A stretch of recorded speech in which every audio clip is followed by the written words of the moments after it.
Give a man a fish and you feed him for a day. Sign him up for the Box of Bait Club and he'll never be hungry again. The Box of Bait Club is a brand new dream come true for every fisherman. Something new and different in your tackle box every month. Every month, another excuse to get outside and do what you love. Don't let this one get away. The Box of Bait Club is currently accepting a limited number of pre-orders with subscriptions starting at $39.95 per month. Find out more now. Log on to boxofbaitclub.com. I'm just so happy my father had a chance to see his kids before he passed. I just want to say thank you. When her father fell ill, the American Red Cross was able to help get Veronica's brother home from the Navy to speak to his father one last time. It's thanks to your donations that we can connect military families when they need it most. Please donate today at redcross.org. When our water heater broke down last month, it was a nightmare. It took 5 hours for the plumber to show up, and he charged us a couple of $100 just to come out. And then it cost another $1,800 to put in the new water heater. By the time it was all said and done, I felt like I'd been taken. But what else could I do? The smartest thing you can do is get a home warranty from American Residential Warranty. Their home warranties pay to repair or replace all your major appliances when they break, and they will break, and at the worst possible time. Call American Residential Warranty right now for free information on home warranties starting at just pennies a day. Don't wait for your refrigerator to stop running or your ceiling fans to stop turning. Call American Residential Warranty right now. Ask how you can save up to 50% on washer and dryer coverage. Just call 1-800-616-8010. That's 1-800-616-8010. Again, 1-800-616-8010. Call now. Are you tired of commuting to a job that makes someone else rich? Working harder than ever, but getting nowhere? Do you hate spending hundreds of dollars every week on daycare? Having someone else raise your children? With our opportunities, you can start earning money as soon as next week. You get to be the boss, work from home, and live a happier life. At Be the Boss Network, you'll find hundreds of work-from-home opportunities that you can literally start today and be earning money as soon as next week. Go to freedom133.com and start earning money as soon as next week. You get to be the boss. Get out of the rat race. Work from home. Go to freedom133.com right now and change your life today. That's freedom, the number 133.com. Go to freedom133.com and start earning money as soon as next week. You be the boss. Go to freedom133.com. Attention business owners. We know that owning a business means getting things done right now. So if your right now list includes a new building, call the Right Now Company. General Steel. We can design a building for your business quickly and save you thousands of dollars. That's right, thousands. You may think General Steel only builds large projects or that you can't afford General Steel quality. Well, check these prices. How about a 40 by 60 foot building for under $22,000? Or even a 50 by 100 for under $35,000? That's right, a 5,000 square foot building for under $35,000. And these buildings all have General Steel quality. Best of all, you can still order a building and have it delivered in time to build this year. How's that for right now? So if your right now list includes a new building, call the Right Now Company, General Steel. 800-393-5756. 800-393-5756. 800-393-5756. That's 800-393-5756. Tired of paying outrageous prices for Viagra? Well, we have great news for you. Now you can finally get Viagra at huge discounts. Healthy Man allows you to save up to $500 on Viagra. Why pay U.S. pharmacy prices of $15 per pill or more when you can get Viagra for less than $3 a pill? Call today and get 40 Viagra pills for only $99. This can cost as much as $600 at your local pharmacy. You can't afford not to call us. If you want Viagra at the lowest prices, never pay $15 a pill pharmacy prices again. Get Viagra for less than $3 a pill. Call 800-595-2614 today and save up to $500 and get 40 pills for just $99. Healthy Man is fast, easy, and affordable. Operators are waiting at 595-2614 to take your call now. Call 800-595-2614. That's 800-595-2614. Again, 800-595-2614. Boy, man, I had a rough night's sleep. Boy, I got a letter from the IRS yesterday and I just couldn't sleep. Man, I'm dying here. Somebody help me. IRS problems affect more than just your finances. If you're ready to take back control of your life and you owe more than $10,000, you need to call the tax doctor. Their expert staff can immediately protect you from the IRS and state collectors and get you the best possible tax settlement guaranteed. The IRS has recently released new programs geared in helping struggling taxpayers, where you may qualify to settle your tax debt and wipe out up to 85% or more of what you currently owe. If you owe $10,000 or more in back taxes, call the tax doctor right now. See if you qualify to pay less. 800-989-1694. 800-989-1694. 800-989-1694. Again, 800-989-1694. You want to know what time it is? It's time to bring the rain. Zinc Media. Feel the power of knowledge.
Headphones off, use your external speakers and turn it up so the people in the cubies surrounding you, cubies or cubbies, however you want to pronounce them, can also hear me, because this is going to be some important stuff today.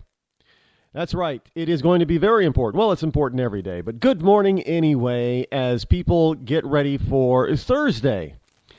Diving into Thursday, sliding into the weekend, January the 14th in the year of our Lord 2016, as I, your lovable host, El Rod, broadcast live from his bunkerized home studio somewhere within the great granite state of New Hampshire, where the state motto is still live free or die. It is not big government or bust, and it has not changed. And I know this because I checked again this morning. That's right, I did some work, checked some email, got some coffee, ate my breakfast, grabbed a morning cigar, which I have not lit up yet, probably will later, towards noon, and got prepared for this program to come to you live, where, by the way, you can call in with your expertise or opinion at 603-835-3224. Again, that's 603-835-3224. Welcome and good morning, all you wonderful liberty lovers and ecclesiastites. I'm glad you're here. I know that there are a lot of people that are very energetic, shall we say, about who they support for president on the Republican side. Now, let's just say that, and the Democrat side. Now, it's not so much that people are, very cultish or cult-like in supporting people like Cruz, Trump. Yeah, Trump. Rand Paul, still. You still have the Rand Paulites. But it's more glaring, and Bernie Sanders on the left. But it's more glaring about the lack of these types of acolytes for other candidates. Now, I'm sorry, I don't hear or see any. And if you want to be, let's just go GOP. I mean, everybody's talking about Nikki Haley right now and her and her so-to response, and I'll get into that. Because there are some things I think some people are missing in this about Nikki Haley. But I don't hear, and you would think that the GOP would make sure that these people are heard. And after all, you would think that the lamestream media would make sure that these people are heard too, because, you know, they would want somebody like a Rubio or a Bush to be the nominee. But I don't hear or see these adamant acolytes, you know, these cultish types of supporters, if you will, for a Bush, for a Rubio, for a Fiorina. No, there were some out there for Carson, but you haven't heard much from them lately since he's been diving in the polls. But it's more telling to me, anyway, when you don't see all these hysterical type of supporters. Now, when it comes to Hillary, it's a little bit different. But you've got Bernie Sanders folks that are on the left that are just, I mean, they're just beside themselves for Sanders. It's just incredible. I don't even know how Hillary Clinton is still ahead in any poll, to tell you the truth. When you try to pay attention to the Sanders supporters versus the Hillary Clinton supporters, they seem to far outnumber. Sanders seems to far outnumber Hillary as far as the number of vocal, adamant acolytes and advocates for the two candidates on the Democratic side. I don't see many. I know you get people that just sort of support Hillary just because she's a woman and that type of thing. But the number of people that I'm seeing that verse both on and offline that are just firmly behind a Sanders campaign is mind-boggling. It's a little bit worrisome. Well, it's a lot bit worrisome because this guy is a admitted left-wing socialist. Meaning, in order for you to be a left-wing socialist, you know what that really is? That's bordering on communism. So the guy's most likely a communist. He's just shy of being a communist, and we got so many people who are supporting him. Now that's kind of scary. I know it really is, but. The actual truth is that these types of rabid supporters are not supporting or not. They're not the ones behind the so-called established candidates that the established parties thought would be clearly on top. Hillary Clinton is not clearly on top. Now, the DNC just knew. Everybody knew on the Democratic side that Hillary was just a shoo-in. This was her turn. You know, she got screwed when Obama jumped in the race and took it from her. So they're paying her back now. This is her turn.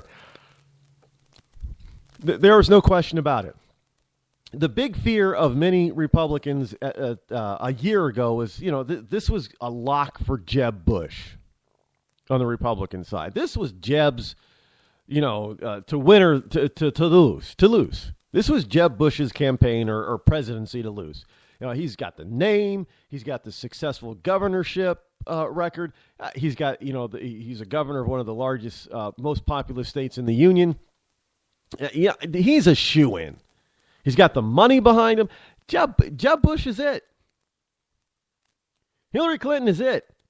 Now I got to on both sides, the establishment candidate is in trouble. On both sides of the political aisle. Now get this, folks. On both sides of the political aisle, the usurper that the established party leaders do not want are arguably in the lead. So now you got to ask yourself, how the hell is it possible that the DNC could not want Bernie Sanders to be their nominee? How is it that the RNC and the GOP could not want Donald Trump as their leader? It's just one of those things. It's just really, really kind of interesting. And maybe 336 has got some insight on what I'm talking about. You're on the Rod Eccles Show. Go. Yes, Rod. This is Dundee. Good morning. Hope you're doing great this morning. Good morning. I'm very excited about the debate tonight. You know, I'm a big Trump supporter, and a lot of folks on Twitter, just they're so excited about this guy. And I think there's a lot to talk about tonight, and I think Trump has the momentum. I know the establishment, when the establishment packs the audience, that's almost like watching a football game, and the team you're not pulling for gets cheered for. But I know all the folks at home are watching Trump, and they have so much support for him. And I know that the subject about the Navy guys getting captured will come up tonight, and I want to hear these guys tell us how they would not let this damn stuff happen in the future. Well, I was going to get into the Navy response, because I've seen some responses from people all over the place about the naval response, and there are a lot of people who are not in the military, who never have been in the military, do not know anybody in the military, who don't know what they're talking about, and it kind of ticks me off. Because this whole notion that what Kerry is out there saying and doing with Iran over this capture is just absolutely unheard of. But I'll get into that a little bit later into the program. But the Trump thing, look, I know that there's a lot of people calling all over the place, not just calling this program, but calling. I hear them on other programs, calling other programs, who are firmly behind, Donald Trump, which is really kind of interesting, especially when you put in perspective what Nikki Haley said doing her Republican response to the SOTU address. Now, you have to understand that Nikki Haley's South Carolina, and I was just in South Carolina, and I'm telling you, the Republicans down there are firmly not in the camp of any establishment candidate. That means that they don't like Bush, they don't like Rubio. And from the polls, if you look at the poll numbers, 51% of South Carolina Republicans are firmly behind Trump and or Cruz. And for Haley to come out and just bash the both of them, especially Trump, is really quite telling and surprising to me, because you're actually alienating half your voting base. Now, that doesn't make any sense. What the hell is the GOP doing? That's right. And I tell you what, she is the reason, and the way the establishment are reacting to Trump, they are the reason that people feel like they wasted their vote. They wasted their vote because these folks haven't done their job. And no matter how much they bash Trump, no matter how much they say, he's just an entertainer or whatever, don't change the fact that he's genius, that he's hired thousands and thousands of people. He's worth $10 billion, and nobody else on the stage can say they've hired as many people as him, and as big a diverse community of people of all races. I talked to you the other day, and I was so upset about this whole Navy thing, and the way Obama has what a legacy. Picture that sight we looked at with those Navy guys with their hands behind their heads.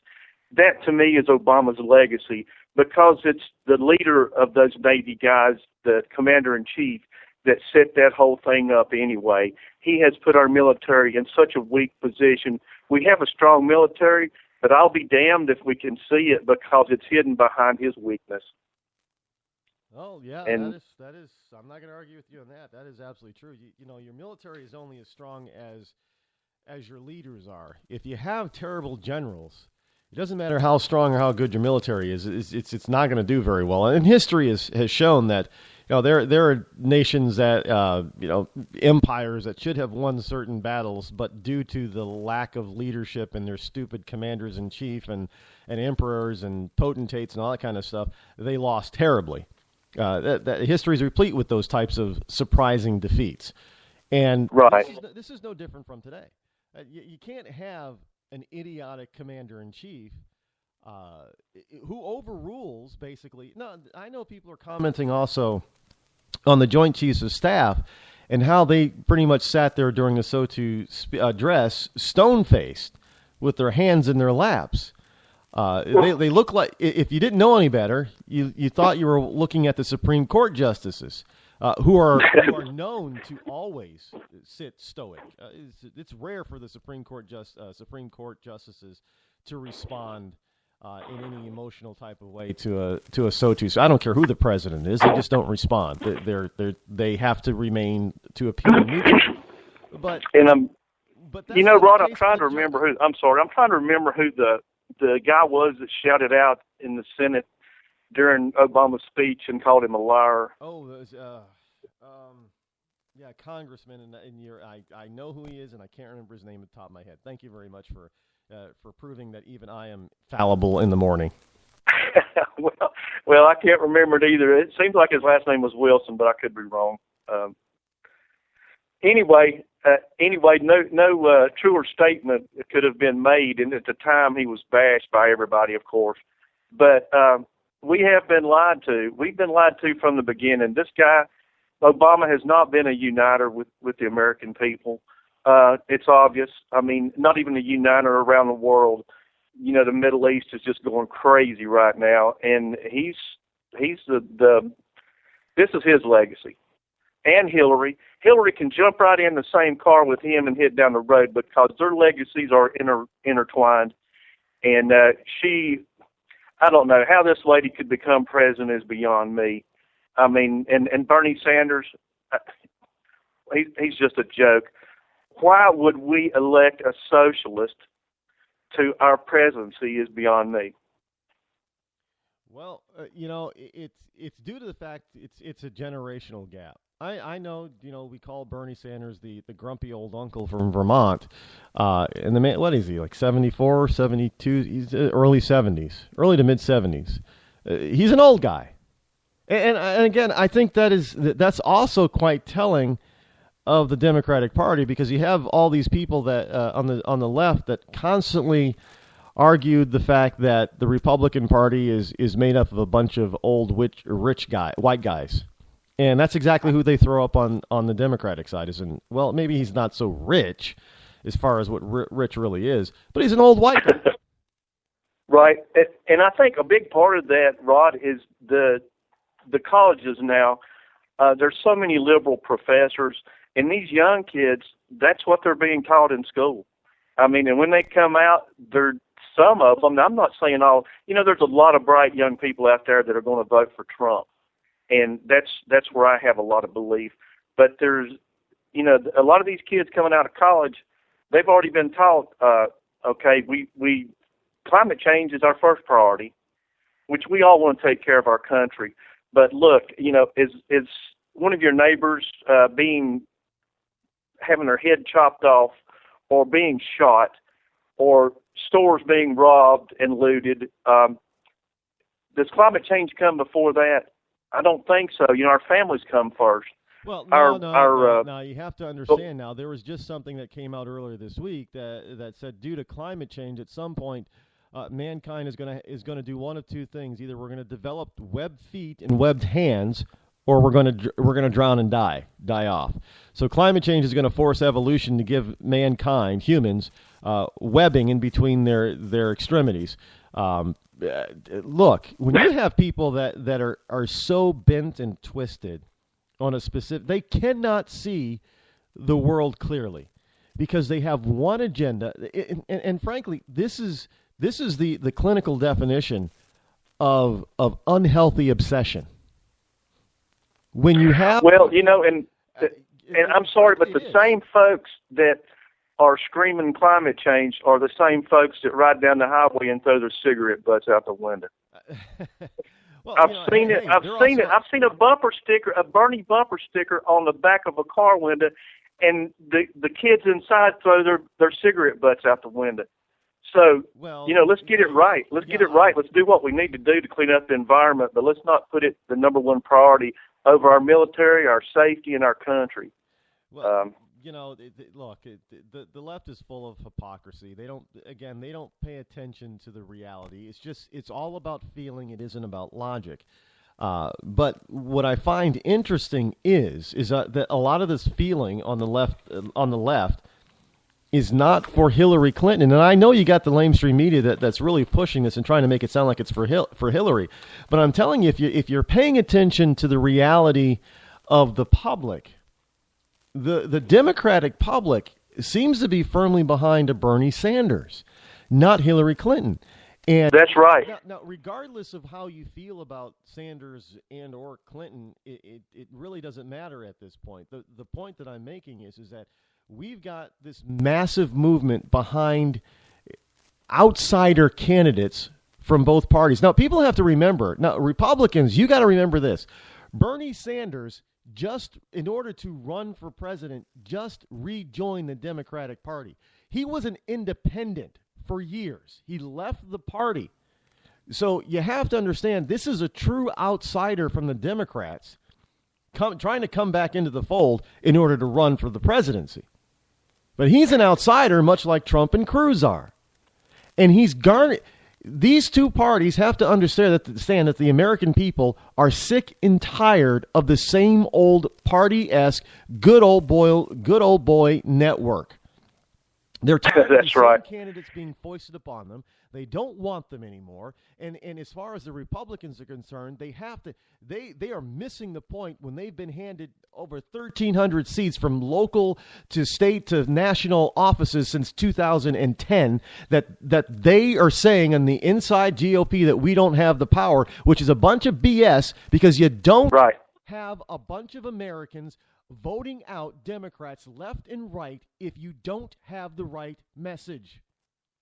And they have to do their job. They have to take that movement and go forward and put stuff on the president's desk. And if you don't want to sign it, raise hell. You know, this is probably real controversial, but shut the damn government down until you get your act together. Just like Trump says, stop the Muslim population from overwhelming us until we find out we're safe and we can do the right thing about safety for our country. Just, you know, do your job. You know, I hear this all the time that the lamestream media has the American people, you know, eating out of their hand, that type of thing. And the truth is that the American people, especially on the right, well, even on the left, because they're supporting Bernie Sanders, isn't buying the lamestream media at all anymore. Left or right, they're not buying it. And these leaders of these parties need to understand that those voters are out there telling them, we're not buying your BS anymore. And they're telling the Republicans, look, we gave you the power, do something with it. And you're out there telling us that you can't do anything because you don't have the power. BS, we gave you the power. We gave you the largest peacetime transfer of power in the history of mankind. Do not tell the American people you were not given the power to do something. Well, you know what this points back to a lot to me, Rod, is the fact that, okay, you've got all these super PACs, all these folks that are in bed with this big money, and they are tiptoeing through Congress because they have already promised things that they have to fulfill. And Donald Trump is not that guy. He's not that guy. He's going to win this thing. And I know you have to be open to different folks, Cruz and whoever, and it should be that way. Radio is a special place for that. And I thank you so much, man, for giving us an opportunity to get on here and voice our opinions and speak our hearts, because your show is I don't know, man. I'm new to it. I'm new listening to you, and I just love the way this show's going down. It's great. I really appreciate that. I really do. It's good to hear. It's nice to hear that I'm actually reaching people. It's really appreciated. Well, I know you're going to have Sabine Durden on here, and what a great lady, man. What a great lady. And then in the future, Chris Peranto, the hero. And this show is a great platform for those folks. Get the message out there how much we love our country and our people. And we don't mind immigration and immigrants, but we want legal immigrants. We want this country safe. My priority for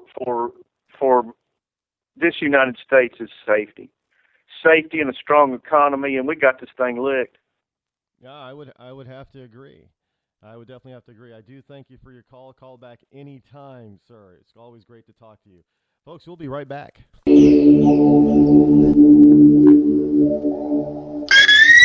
When our water heater broke down last month, it was a nightmare. It took 5 hours for the plumber to show up, and he charged us a couple of $100 just to come out. And then it cost another $1,800 to put in the new water heater. By the time it was all said and done, I felt like I'd been taken. But what else could I do? The smartest thing you can do is get a home warranty from American Residential Warranty. Their home warranties pay to repair or replace all your major appliances when they break, and they will break, and at the worst possible time. Call American Residential Warranty right now for free information on home warranties starting at just pennies a day. Don't wait for your refrigerator to stop running or your ceiling fans to stop turning. Call American Residential Warranty right now. Ask how you can save up to 50% on washer and dryer coverage. Just call 1-800-616-8010. That's 1-800-616-8010. Again, 1-800-616-8010. Call now. Did you ever look at the stains in your coffee cup and then realize that's exactly what happens to your teeth? Power Swabs is the 5-minute solution to get your teeth white without visiting the dentist. This is Ben Gordon with Power Swabs, and if your teeth are stained from coffee, tea, or smoking, all it takes is 5 minutes with Power Swabs. In 5 minutes, you'll see an average of 2 shades whiter teeth, and in 7 days, 6 shades. It's clinically proven to whiten natural teeth as well as caps and veneers. The secret is a tooth detergent that was developed by Dr. Martin Ginniger that lifts stains off of your teeth. Best of all, there's no messy strips or trays that you have to leave in your mouth for an hour. Just swab your teeth for 5 minutes and you're done. To try Power Swabs risk-free, call 1-800-291-5140. That's 1-800-291-5140. I guarantee your bright white smile will have your friends talking about how great you look. Try it risk-free today. 1-800-291-5140. That's 1-800-291-5140.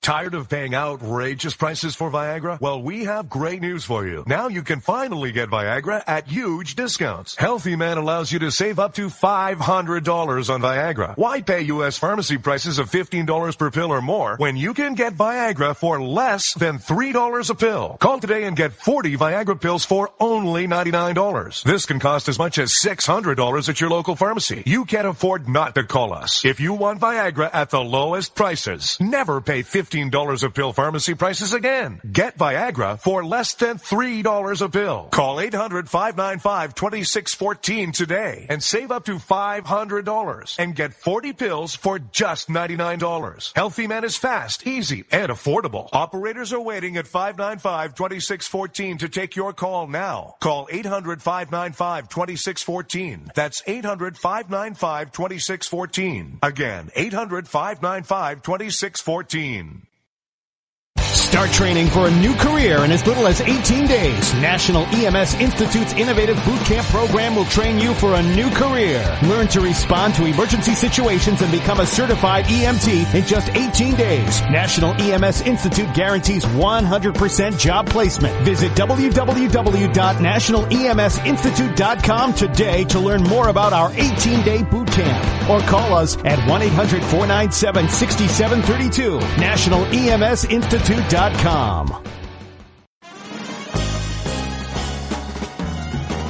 Stuck in a boring, low-paid job? By 2017, there will be a shortage of 2 million cybersecurity jobs worldwide. If you have a technical background but don't have a computer certification, you are being drastically underpaid.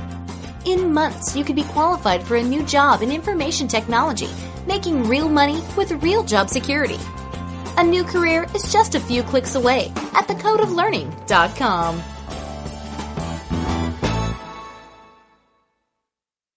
Bring the rain.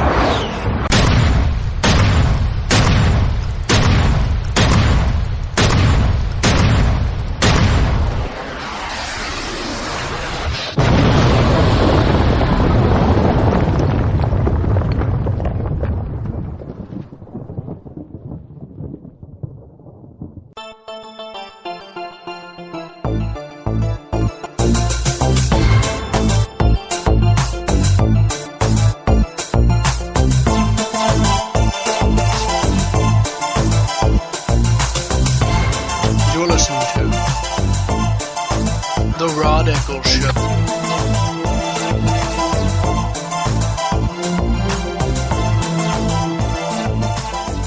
603-835-3224 is the number to call should you wish to join me here live. I am your lovable host, L. Rod, the Rod of Truth, as it were, as I've have come to be known as now, which is I really wish I would have thought of that. I didn't think of that one. It's silly of me not to think of that play on my name. It's who the person who thought of that.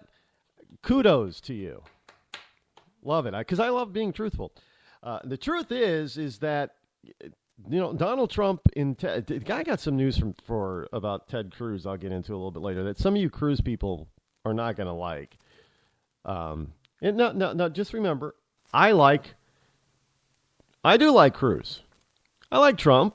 I like Carson. I don't like Bush. I don't like Christie. I don't particularly like Kasich. And it has nothing to do with personality, because frankly, I actually really kind of like Christie's personality. I mean, the guy's pretty bombastic, actually. I just don't like his policies and his beliefs. That's what I don't like about the man. It's not that I don't like Bush personally. I mean, he seems like a really nice guy. And he's got a very, people talk about how Carson is very soft-spoken and low-key. Jeb Bush is also very kind of low-key kind of guy. I mean, Donald Trump just kind of pounded. He says he doesn't have any energy. And I don't think that that's the case with Jeb Bush. He's just a naturally kind of calm, low-key kind of person. And it just comes across as he doesn't have any energy. I don't really think that his head's really in the game to be president. I don't think he really wants to be president, or at least run right now. But I don't think it's due to the fact that he doesn't have any energy for it. That's his personality. Pretty much like Dr. Carson is a very low-key, soft-spoken type of person. Don't ever underestimate a soft-spoken kind of person, a low-key person. They're not. All your powerful people aren't bombastic like Donald Trump. Your mother always, there's the old, mother warned me about these types of people stories. Your mother always warned you about the quiet ones being the potentially dangerous. I mean, how many times have we seen suspense movies or horror movies, like the movie Christine, where the quiet ones were the ones that ended up being the villain or the bad guy or even the superhero in the end, the ones coming through and being the ones with the strongest personality somehow, either negative or positive. So never underestimate a soft-spoken or a quiet or low-key demeanor type of person, because you are most likely always going to be surprised in the end. I gravitate towards both kinds of people. It doesn't really matter. It's really about what they personally believe. Now, the reason why I don't like Jeb Bush as well is because, well, one, I don't think we need a third Bush in the White House in one lifetime, and two, I don't like the policies that he's promoting. Plain and simple. That's the main thing. We don't need another Bush. I mean, this is silly. You want to talk about making some odd history? No. Just think if. Now, I am convinced, I really am, that if Jeb Bush were to get the Republican nomination, he would be the next president of the United States. Now, understand this. It would be, and or it could be a Clinton. Now, this is how insane and inbred our politics has gotten. Sure, we had Carter and then Reagan. And Reagan begot us Bush Sr. And then Bush Sr. begot us Bill Clinton. One president. Sure, 2 terms, one president. Then we got a second Bush. And now we got one president. 2 terms, but one president. And what we're told is that we either should have another Clinton or another Bush. How asinine and ridiculous. This is not a nation of kings and queens and royalty. And this is not a nation where you get to trade off who's running it or whose turn is it to be king today. No, we don't do it that way. I know this is what the two political parties have turned this into. Well, I mean, it's just here we go again. Because they tried it last time. What were we go? What I'm torn on the Obama thing. But if a Democrat had to win, you got to wonder would it have been better if we would have went Bush, Clinton, Bush, Clinton. And can you imagine that? I mean, the rest of the world would probably look at that and think, what the hell is wrong with the Americans? How do you do Bush, Clinton, Bush, Clinton? And just imagine if it was a Clinton, it would have been Bush, Clinton, Bush, Clinton, Bush. What? But now we're being told it should be Bush, Clinton, Bush, Obama, Bush. I don't get it. I mean, this is look. Don't try to get me sold on the Bilderberg and Illuminati and Skull and Bones and whoever else. All of those super PAC single one world order people that there are out there. I just find we have so many factions wanting one world government that aren't working with each other. We should be in World War V by now. I mean, I'm looking at all this stuff, these conspiracy theories, and I'm just scratching my head. So we've got the chemtrails out there. There's another story today about chemtrails. Give me a break. The science about aircraft does not show that we're spraying chemicals in the air. So, but hey, if we're spraying chemicals in the air, why isn't everybody believing the same thing? Everybody isn't. As a matter of fact, governments in the West are losing control of their population. So chemtrails obviously aren't working to control the population. The population is waking up.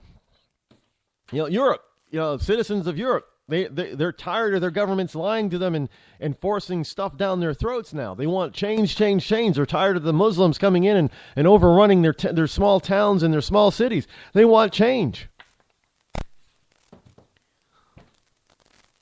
Guess chemtrails aren't working over there to control the population. Here, we got people in this country they're adamant for Donald Trump or Ted Cruz. You would think that with throwing up the chemtrails, trying to control the population, that they'd be the vast majority would be supporting the mainstream party candidates like Clinton and Bush, but neither party seems to be really 100% behind those two. Again, chemtrails aren't working. But we've also got all these other theories, like the Bilderbergs are behind everything, or the Illuminati's behind everything, or what are some of the there's others out there too that are but they're all working against each other because each one of those individual groups wants to rule the world. Look, I'm not saying that there are not people out there that want a one world government or they want to rule the world. Of course there are. But these giant conspiracy theories just do not explain what's currently happening. And the wonderful conspiracy theorists are at a loss to explain what's happening. I've seen it. They're at a loss to explain what's happening now. They really are. And for good reason. Because there's no giant conspiracy. Just saying. Speaking of Trump, I know one of the things that people are saying about Trump is that Trump's a racist, man. He was just in New Hampshire, a few days ago, and he was eating at the Manchester-based Red Arrow Diner, and I say Manchester-based because they have 2 or 3 locations now, They tried to franchise at one point, which I thought was a mistake, and they decided not to franchise after they didn't sell a franchise, and I was thankful for that. But they decided to open up their own. Couple. I think there's one in Milford, New Hampshire. I think they were planning. Did I hear that they were opening one up on the seacoast of New Hampshire? I'm not sure. So they have 2 or 3 locations now. But the main location is in downtown Manchester, off of Elm Street. And Donald Trump was in there a few days ago after a campaign event, getting some greasy spoon grub. Great, if you're ever in Manch, I don't know how Manchester got the nickname Manch Vegas, but that's what they call it, Manch Vegas. That's its nickname. There's no gambling there, so there's hardly. Quite frankly, really, in New Hampshire, there isn't much of a real nightlife scene. I mean, there's a little bit, but it's for the state's largest city. Well, I guess it's kind of. You get small states, small cities. It's not going to have much of a nightlife. See, not what big city people are expecting. But you would think that all of this stuff that's happening in this state, that Donald Trump would be, so welcome. But there are people here that follow this liberal mantra and mindset that Trump is a racist. I'm like, are you kidding me? How could they? Because he said, look, I've pointed this out I don't know how many times. Trump is not saying anything different that some Democratic presidents haven't done in the past. And which is why I don't understand why some Republicans like Nikki Haley are out there bashing Trump for wanting to limit or put a hold on a certain group of people. Jimmy Carter did that back during the Iranian hostage crisis.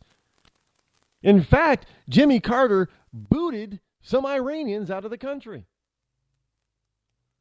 But I don't hear a single Democrat or liberal Republican talking about how racist Jimmy Carter was for having such a policy. Why? Because it was a prudent thing to do at the time. Look, we have all this revisionist history going on in our country about our own country's history. But interestingly enough, one of the dark parts of our country's history is not being touched or revised at all.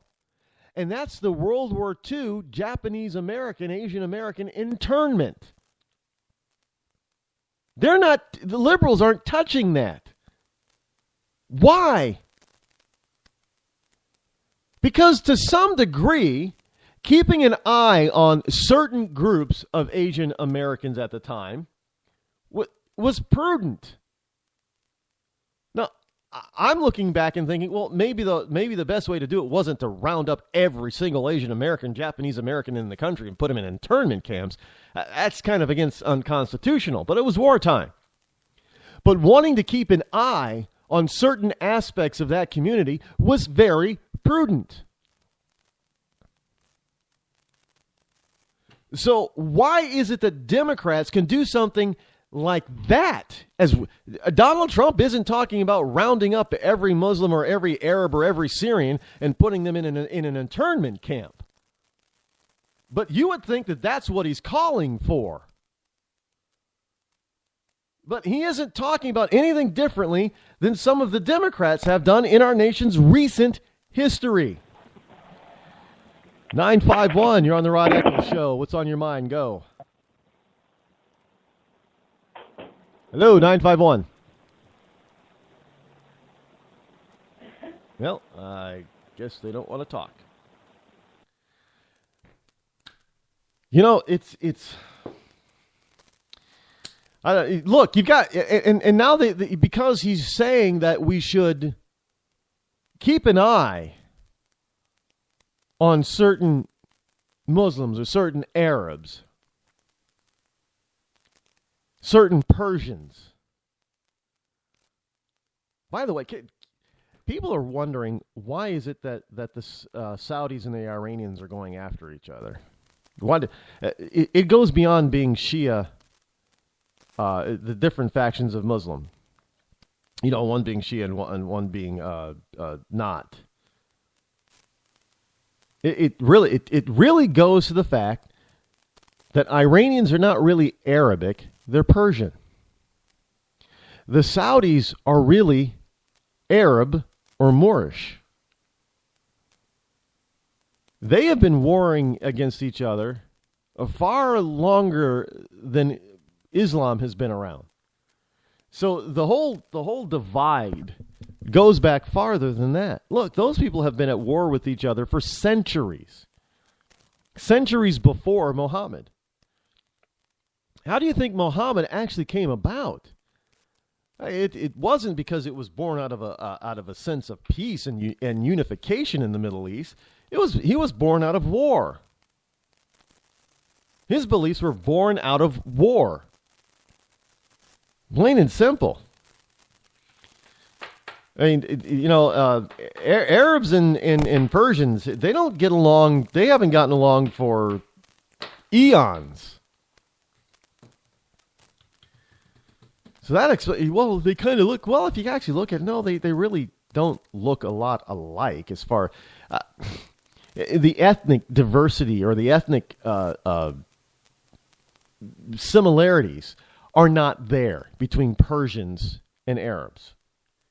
Yeah, they're human beings, you get all that kind of stuff, but there is a difference. There is a difference. Let's see if they're here again. 951, you're on the Rod Eccles Show. Go.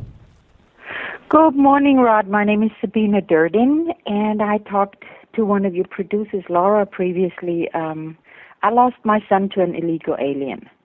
Good morning. Thank you for calling. Yes, go ahead. Yeah. Good morning, and thanks for calling in. And you're saying you lost your son to, how long ago was that? It was July 12th, 2012, so we're going on 4 years. Oh, that's still recent history. Okay. Yes, pretty much. I am truly sorry for your loss. It's a shame that we as American citizens have to go through such a thing and be afraid of people that should not even be here. What happened with your son in your son's case? My son Dominic was a 911 dispatcher, and he was on his way to work on his motorcycle. And as he was driving down the street, he was cut off with a little red truck and killed instantly. And even though the shock was great and I didn't even know what happened at first, I was out of town. You get that horrible call that your child has been killed. It took me a while to realize before somebody told me that the driver of that truck was illegal from Guatemala. And then slowly but surely it came out that he had previous arrests. He had a felony. And he was deported once. He got to come back. Then he had the armed robbery and grand theft auto, which the DA in Riverside County, which is a sanctuary city, pleaded down to a lesser crime. So he only had one felony, which should be enough as illegal with one felony, and you just get a little roadside cleanup duty, and then you get to go on with your life. Then he was arrested for drunk driving without a license, and he received probation. None of us could have any of those rights. We would still be in prison. I know I would be. Yeah, drunk driving, they take that with a citizen, they take it. Yeah, one of the things is that I've heard people say is that a lot of times they let these illegal immigrants off because there's no money in it. Right. They can't extract. Well, there's the life in it. Yeah, you know. So this guy was arrested numerous times on various criminal activity, and each time he was released back into U.S. streets freely. Which then led him it gets even better, Rod. It gets better. So now he had already the first DUI, and he received probation, being a felon, illegal felon, and a couple months later he gets arrested again, drunk driving, without a license, without registration, without insurance. And guess what he got? He got probation. Again, while he was on probation for the first offense. And then 3 weeks later, he ran my son down and killed him instantly. And where is this illegal now?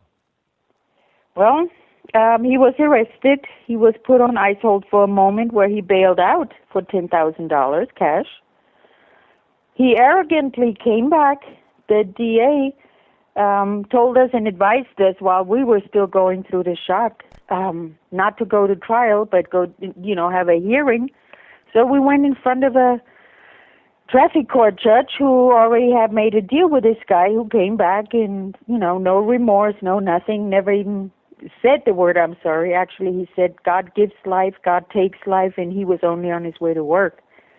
And the judge gave him a deal and gave him 9 months, 5-year probation, misdemeanor without gross negligence, and sent him to jail where he was picked up by ICE and taken to a local immigration hold center. I befriended an ICE agent because we were just livid. How can you have all these crimes on your record, be illegal, and still get breaks while we're reeling and we have nothing? The restitution, I'll never see a dime of it because, he claims he has no money, but he had $10,000 to bail out. So he was in the ICE hold for a year and a half because my fiancé and I went there every week relentlessly, talking to the judge, sending letters, and making sure that they have to do something right by us. So it took a year and a half, and then I got the call that the killer of my only child was sent back to Guatemala.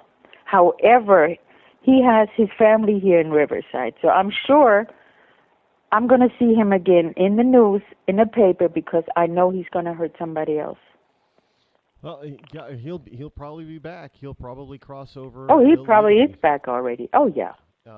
Now, this is the type of thing that really kind of ticks me off because this is happening more frequently lately. I'm sure every day. As you know, yes, you've heard stories because you're in that arena now because of your own being affected by it directly. But more and more Americans are being affected by this directly, and it's not just happening in what we would call the border states, like Texas and California. No, it's starting to happen everywhere. Now, somebody once told me this though, and I want to see if you agree with this. Somebody told me that. He asked a question. It was kind of a trick question. How many states in this country are border states? And I was trying to actually count the literal border states between, the seacoast and Mexico and Canada. And right. he relieved us all of our anguish trying to count the states. He said there's 50. And his reason is, and this is probably why you're right that he might be back in this country, is every state that has at least one international airport is a border state. Because people can come there from anywhere in the world and land at that airport and then enter this country. Well, that's a border. Yep. He's absolutely right. So, and I know for a fact that the TSA misses an awful lot of stuff and an awful lot of people. So he very well could have just picked up a plane flight, gotten a fake ID or something, and he's back in the country. So how do you think we can stop this kind of crap? Well, I just know one thing. Before my son was killed, I was pretty naive to all of this. You see the guys on the side of the street across from Home Depot, and that's where this guy was heading to. There are guys standing across the street from the spot where my son took his last breath. And they are illegal, and they get to stand there and work under the table. And so I'm slowly but surely I started to learn what's really going on, and that is it's about votes, it's politics, it's about money. And our American citizens are being injured, harmed financially, physically because of that. And in July, every July 12th, I have what I call the angelversary of my son's death. Instead of sitting home crying my eyes out, we have an open house. Yeah. We have to go to a hard break. Can you hold on through the break and come back right Absolutely. After? Okay, folks, we're gonna get back with Sabine right after the break, and unfortunately, we do have to pay some bills here, so we're gonna try to do that, and we'll be right back. Don't go anywhere. You want to know what time it is?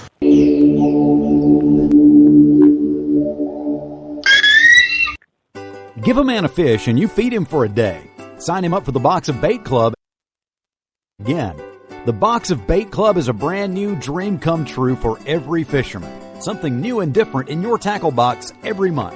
Every month, another excuse to get outside and do what you love. Don't let this one get away.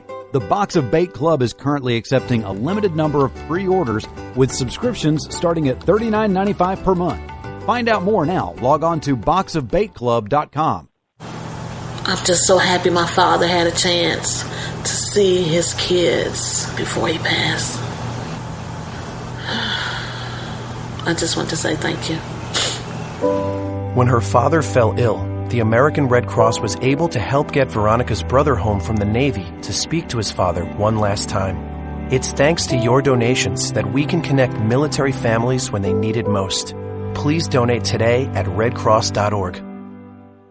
When our water heater broke down last month, it was a nightmare. It took 5 hours for the plumber to show up, and he charged us a couple of $100 just to come out. And then it cost another $1,800 to put in the new water heater. By the time it was all said and done, I felt like I'd been taken. But what else could I do? The smartest thing you can do is get a home warranty from American Residential Warranty. Their home warranties pay to repair or replace all your major appliances when they break, and they will break, and at the worst possible time. Call American Residential Warranty right now for free information on home warranties starting at just pennies a day. Don't wait for your refrigerator to stop running or your ceiling fans to stop turning. Call American Residential Warranty right now. Ask how you can save up to 50% on washer and dryer coverage. Just call 1-800-616-8010. That's 1-800-616-8010. Again, 1-800-616-8010. Call now. Are you tired of commuting to a job that makes someone else rich? Working harder than ever, but getting nowhere? Do you hate spending hundreds of dollars every week on daycare? Having someone else raise your children? With our opportunities, you can start earning money as soon as next week. You get to be the boss, work from home, and live a happier life. At Be the Boss Network, you'll find hundreds of work-from-home opportunities that you can literally start today and be earning money as soon as next week. Go to freedom133.com and start earning money as soon as next week. You get to be the boss. Get out of the rat race. Work from home. Go to freedom133.com right now and change your life today. That's freedom133.com. Go to freedom133.com and start earning money as soon as next week. You be the boss. Go to freedom133.com. Attention business owners. We know that owning a business means getting things done right now. So if your right now list includes a new building, call the Right Now Company. General Steel. We can design a building for your business quickly and save you thousands of dollars. That's right, thousands. You may think General Steel only builds large projects or that you can't afford General Steel quality. Well, check these prices. How about a 40 by 60 foot building for under $22,000? Or even a 50 by 100 for under $35,000? That's right, a 5,000 square foot building for under $35,000. And these buildings all have General Steel quality. Best of all, you can still order a building and have it delivered in time to build this year. How's that for right now? So if your right now list includes a new building, call the Right Now Company. General Steel. 800-393-5756.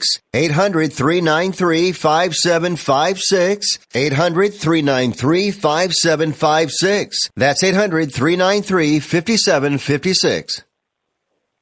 Tired of paying outrageous prices for Viagra? Well, we have great news for you. Now you can finally get Viagra at huge discounts. Healthy Man allows you to save up to $500 on Viagra. Why pay U.S. pharmacy prices of $15 per pill or more when you can get Viagra for less than $3 a pill? Call today and get 40 Viagra pills for only $99. This can cost as much as $600 at your local pharmacy. You can't afford not to call us. If you want Viagra at the lowest prices, never pay $15 a pill pharmacy prices again. Get Viagra for less than $3 a pill. Call 800-595-2614 today and save up to $500 and get 40 pills for just $99. Healthy Man is fast, easy, and affordable. Operators are waiting at 595-2614 to take your call now. Call 800-595-2614. That's 800-595-2614. Again, 800-595-2614.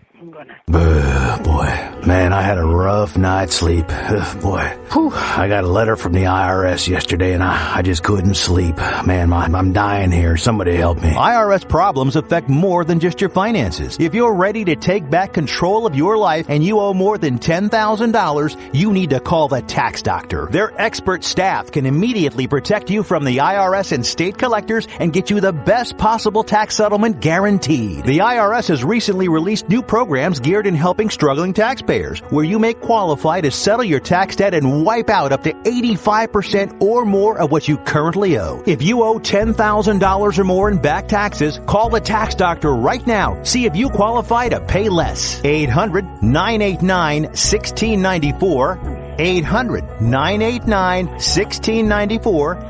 800-989-1694. Again, 800-989-1694. You want to know what time it is? It's time to bring the rain. Zinc Media. Feel the power of knowledge.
And Ecclesiastites. It is I still, your lovable host, Rod, coming to you live once again from my bunkerized home studio somewhere within the great granite state of New Hampshire, where the state motto is still live free or die. It is not big government or bust. The number that you can call in to share your opinion or thoughts or what have you is 603-835-3224 on this Thursday morning. Hour number 2 already here on the Rod Eccles Show, the fastest 3 hours on Internet Talk Radio.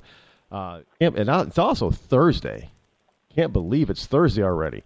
Time flies when you're having fun, or, as some people say, you know, the end. If you are the type of person that always has trouble making ends meet, the end of the month comes before you really know it. You run out of money before the end of the month gets there. So the first of the month is you're broke and you need to pay bills, and it's not that. So that's how time flies too. But when you're having fun, for most of us, yeah.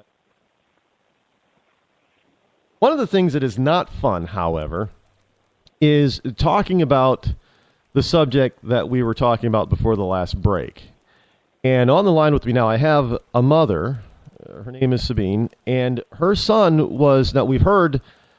In the news quite a bit. Now, it's died down a little bit lately for good reason, by the way.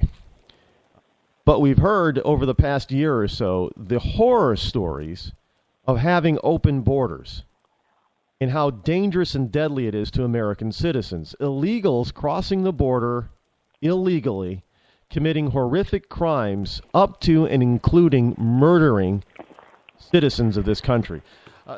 Thank you for holding on. And just to recap, briefly tell everybody exactly what happened to your son again. Are you still there? Yes, I'm still here.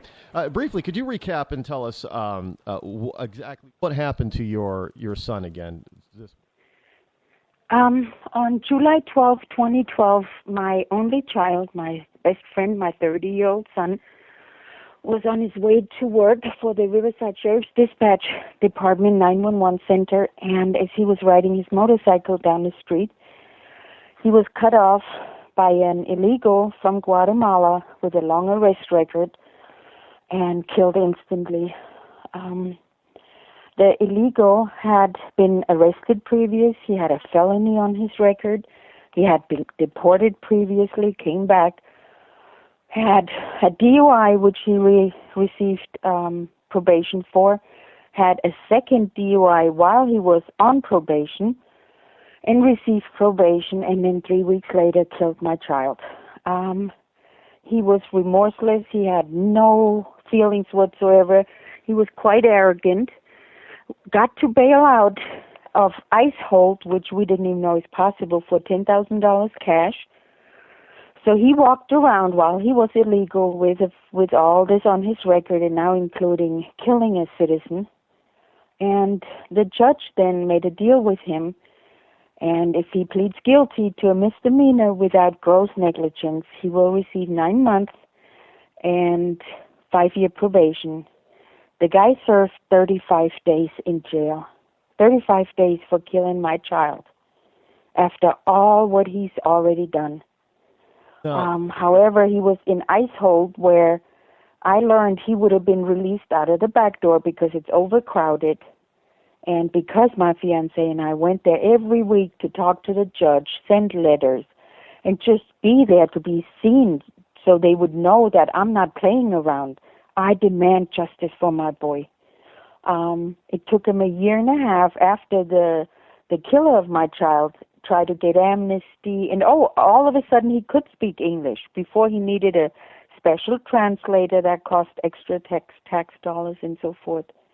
And so 1.5 years later, he was deported back to Guatemala, and we have a strong suspicion he's back in Riverside with his family. He has a large family there, and I'm afraid some other family will get to know that face and get to feel my pain. You know, I know there are some people on the left that would just say that, you know,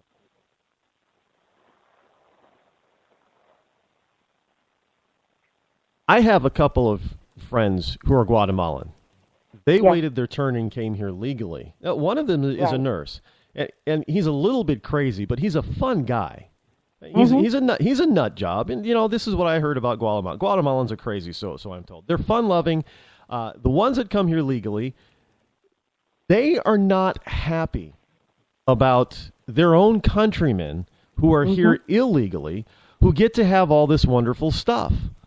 Yeah. And this is true of most legal immigrants from Latin America. They do not like it when the illegals get, because first of all, one of the things is they had to wait their turn and pay whatever money they had to pay to come here legally. Right. Second of all, it gives them a bad name, and it makes it harder for the legal.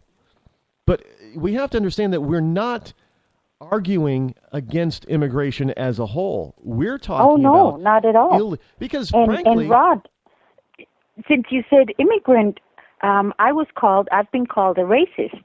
Well, my son was half black, so that argument doesn't stand. Then they called me, well, you're against immigration, and that doesn't stand either. I'm an immigrant from Germany.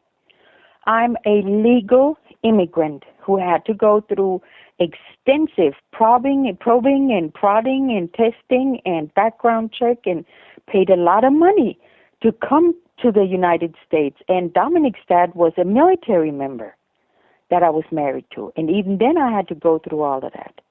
So it's not about not wanting people in here. No, everybody from every country, it doesn't matter.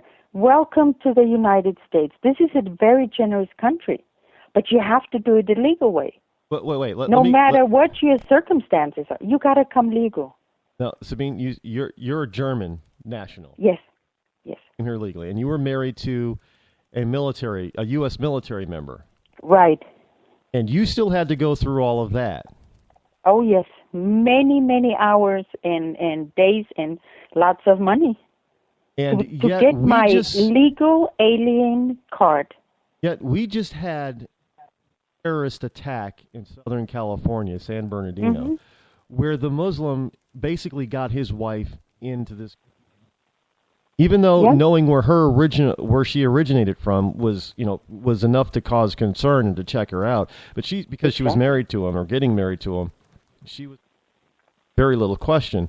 And yet you were married to a U.S. military person, Army or Air Force.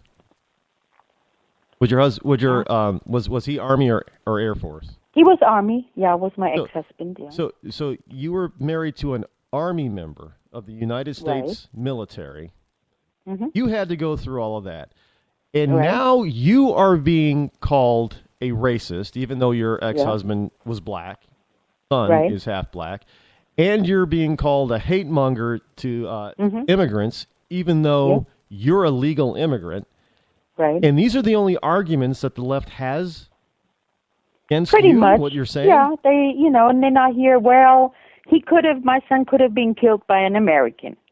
So I look at them because, first of all, that's insulting to a grieving mother. But it's okay. I get it. I understand. I grew thick skin. So when I hear, well, he could have been killed by an American, I tell people, yes, he could have.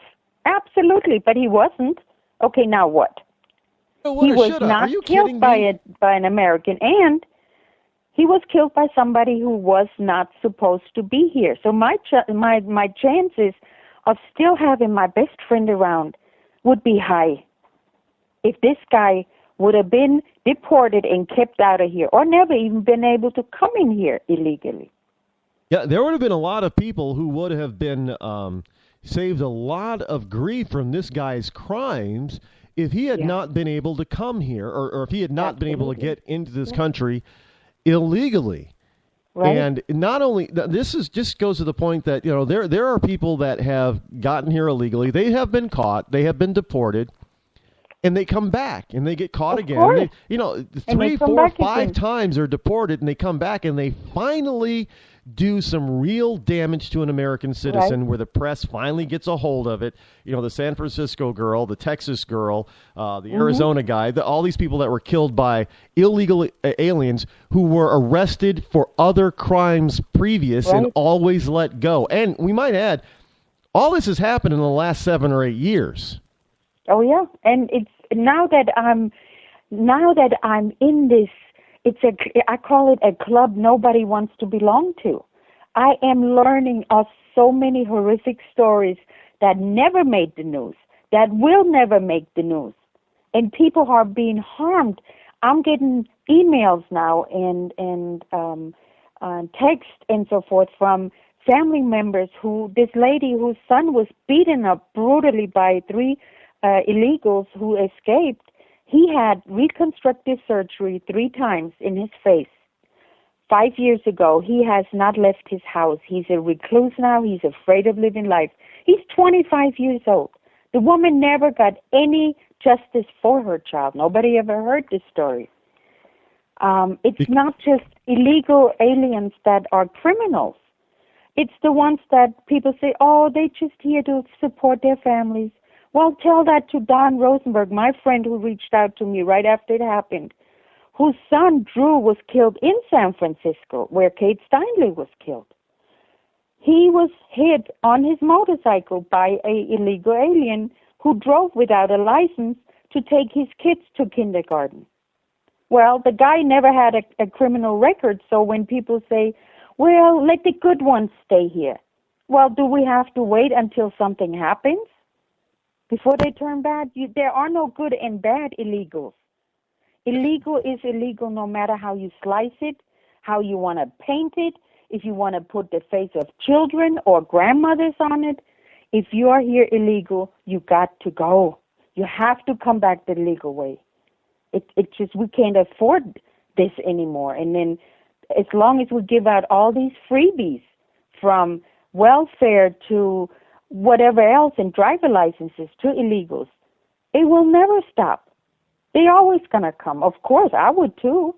Matter of fact, I asked one representative in Washington, D.C., since I've been fighting this now for years. I asked him, I said, so how about if I denounce my American citizenship, I come back illegally, and then I can get the counseling I need to deal with the loss of my only child, because I can't get the help as an American citizen. I can't get it. I don't even qualify for victims advocate help, because I get alimony from my ex-husband. So I'm losing my only child. My family is destroyed.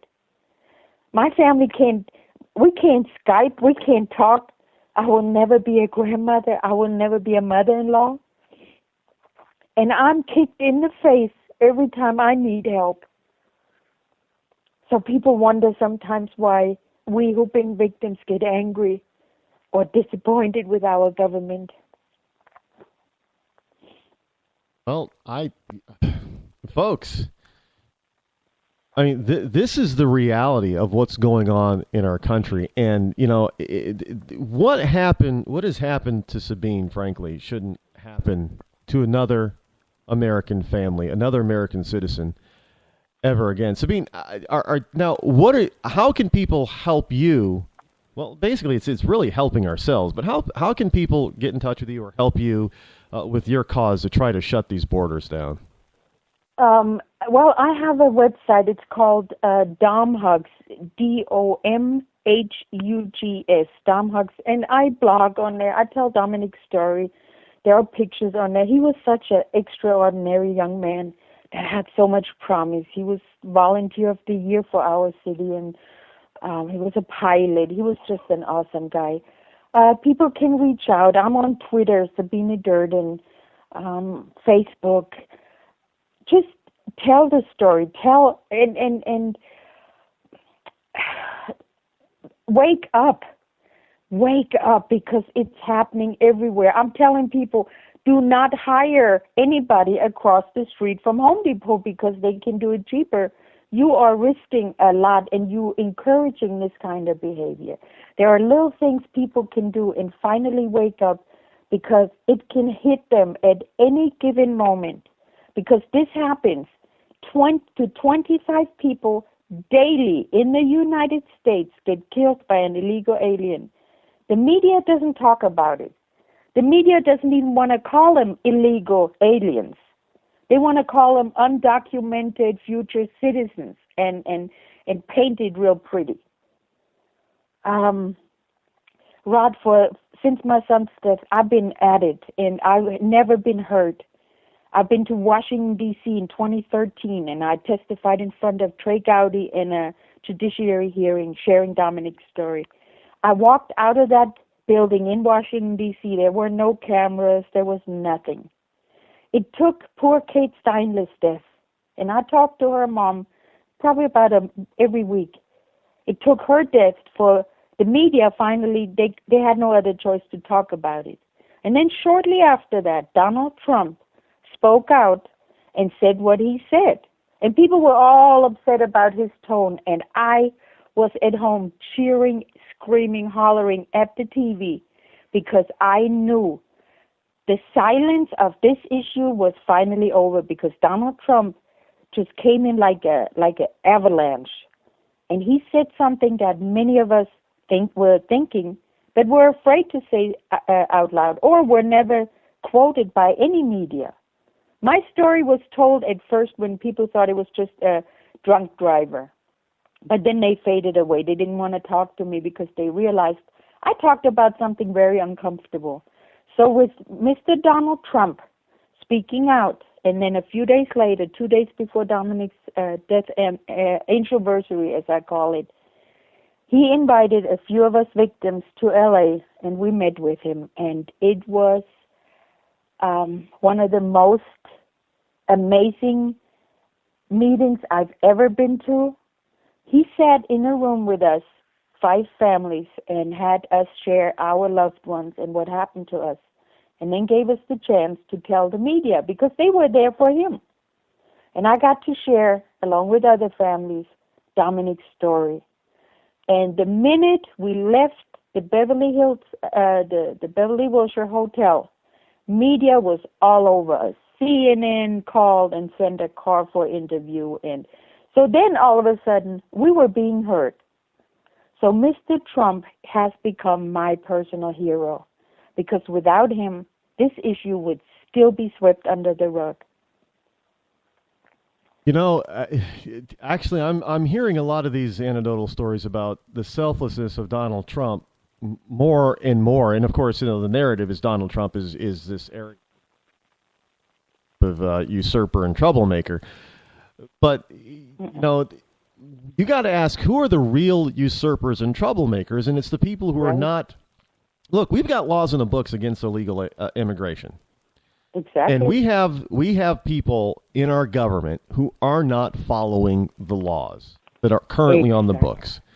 And because we have people in our government that are not following the laws that are already on the books, American citizens are literally dying. Yes, you're absolutely right. Absolutely right. That shouldn't happen in anybody's home country. No. And you know, Rod, before this happened to me, I used to believe when I turned on the TV and I watched the local news or CNN or any other news, I thought I was being told what the news were. When I opened the newspaper, I thought I read what actually the news is. I thought that elected officials are doing whatever they can to keep their citizens that elected them into position safe. So I was just bobbleheading along until I realized it's not the case. We are being lied to many times. So we have to find different news sources. We can't just go with the local news and say, oh, okay, that happened. We have to dig a little bit deeper. We have to get a little bit more involved because now my family is destroyed. I have no family left. My mom is 96. She's living in Germany with my sister. So it's only my fiance and I here. But my immediate family is destroyed. People can't afford for their generations to be destroyed like that because they didn't know. We need to wake up and find other sources, listen to other people and dig a little bit deeper and hold those accountable in Washington that are not protecting us. I could not agree with more. Sabine, please give your website address one more time. It's www.domhugs.com. All right. And I would appreciate comments or look through it, read it, tell Dominic's story because it could be your child, your loved one's story at any moment. I do thank you for calling in, and I know that this story is still painful for you, and my condolences for you and your family. Thank you so much. But I do thank you for being brave enough to call in and to continue talking about this because we do need to get some action on this once and for all. Sabine, thank you very much. I have to honor my son's legacy, and that's the best way to do it, to keep talking about him and sharing. And I appreciate you very much for putting this out there and letting your listeners know what's going on. Well, thank you. It's my pleasure. God bless you, Sabine. Thank you, Rod, so much. Bye-bye. Bye-bye. Our number,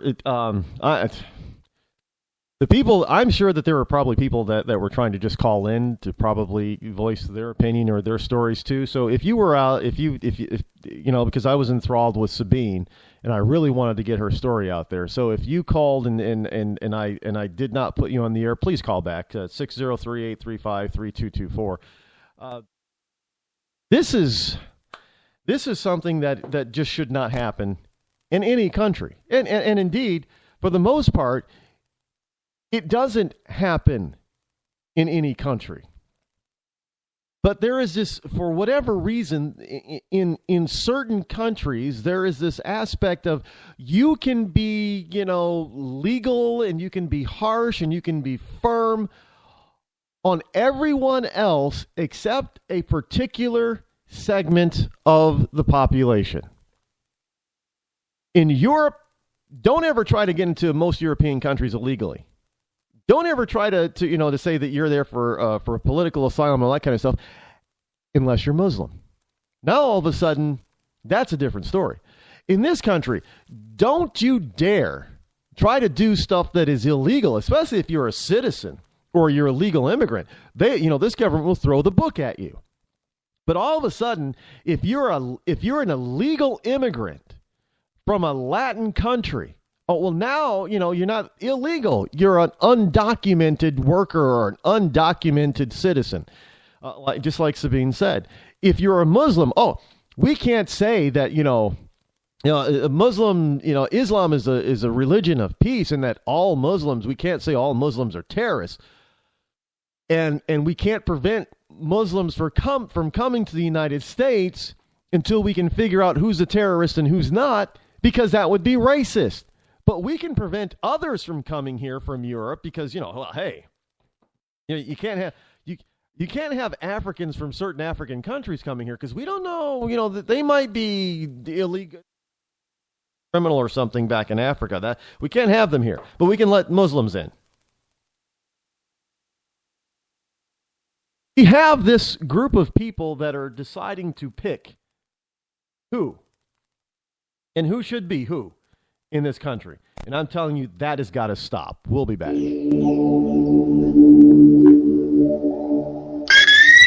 When our water heater broke down last month, it was a nightmare. It took 5 hours for the plumber to show up, and he charged us a couple of $100 just to come out. And then it cost another $1,800 to put in the new water heater. By the time it was all said and done, I felt like I'd been taken. But what else could I do? The smartest thing you can do is get a home warranty from American Residential Warranty. Their home warranties pay to repair or replace all your major appliances when they break, and they will break, and at the worst possible time. Call American Residential Warranty right now for free information on home warranties starting at just pennies a day. Don't wait for your refrigerator to stop running or your ceiling fans to stop turning. Call American Residential Warranty right now. Ask how you can save up to 50% on washer and dryer coverage. Just call 1-800-616-8010. That's 1-800-616-8010. Again, 1-800-616-8010. Call now. Did you ever look at the stains in your coffee cup and then realize that's exactly what happens to your teeth? Power Swabs is the 5-minute solution to get your teeth white without visiting the dentist. This is Ben Gordon with Power Swabs, and if your teeth are stained from coffee, tea, or smoking, all it takes is 5 minutes with Power Swabs. In 5 minutes, you'll see an average of 2 shades whiter teeth, and in 7 days, 6 shades. It's clinically proven to whiten natural teeth as well as caps and veneers. The secret is a tooth detergent that was developed by Dr. Martin Ginniger that lifts stains off of your teeth. Best of all, there's no messy strips or trays that you have to leave in your mouth for an hour. Just swab your teeth for 5 minutes and you're done. To try Power Swabs risk-free, call 1-800-291-5140. That's 1-800-291-5140. I guarantee your bright white smile will have your friends talking about how great you look. Try it risk-free today. 1-800-291-5140. That's 1-800-291-5140.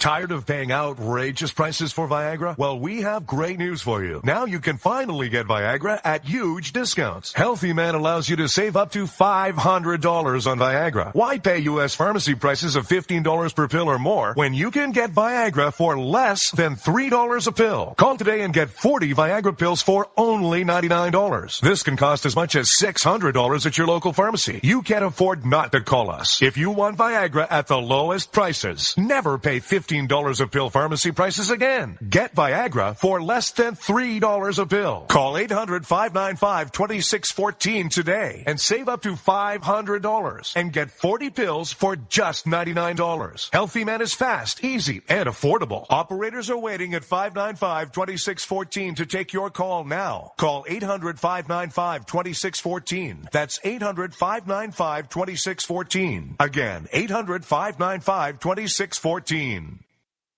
Start training for a new career in 18 days. National EMS Institute's innovative boot camp program will train you for a new career. Learn to respond to emergency situations and become a certified EMT in just 18 days. National EMS Institute guarantees 100% job placement. Visit www.nationaleMSinstitute.com to learn more about our 18-day boot camp, or call us at 1-800-497-6732. NationalEMSinstitute.com.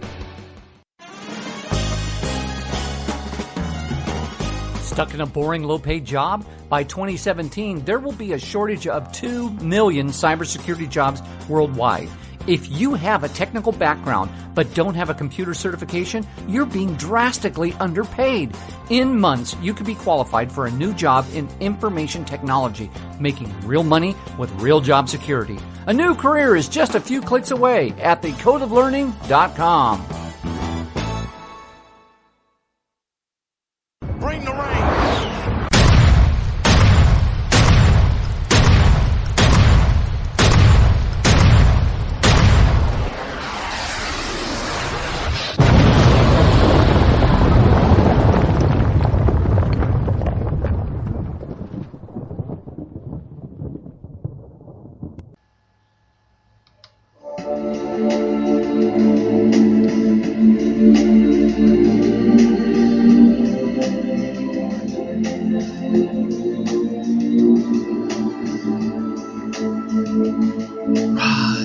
And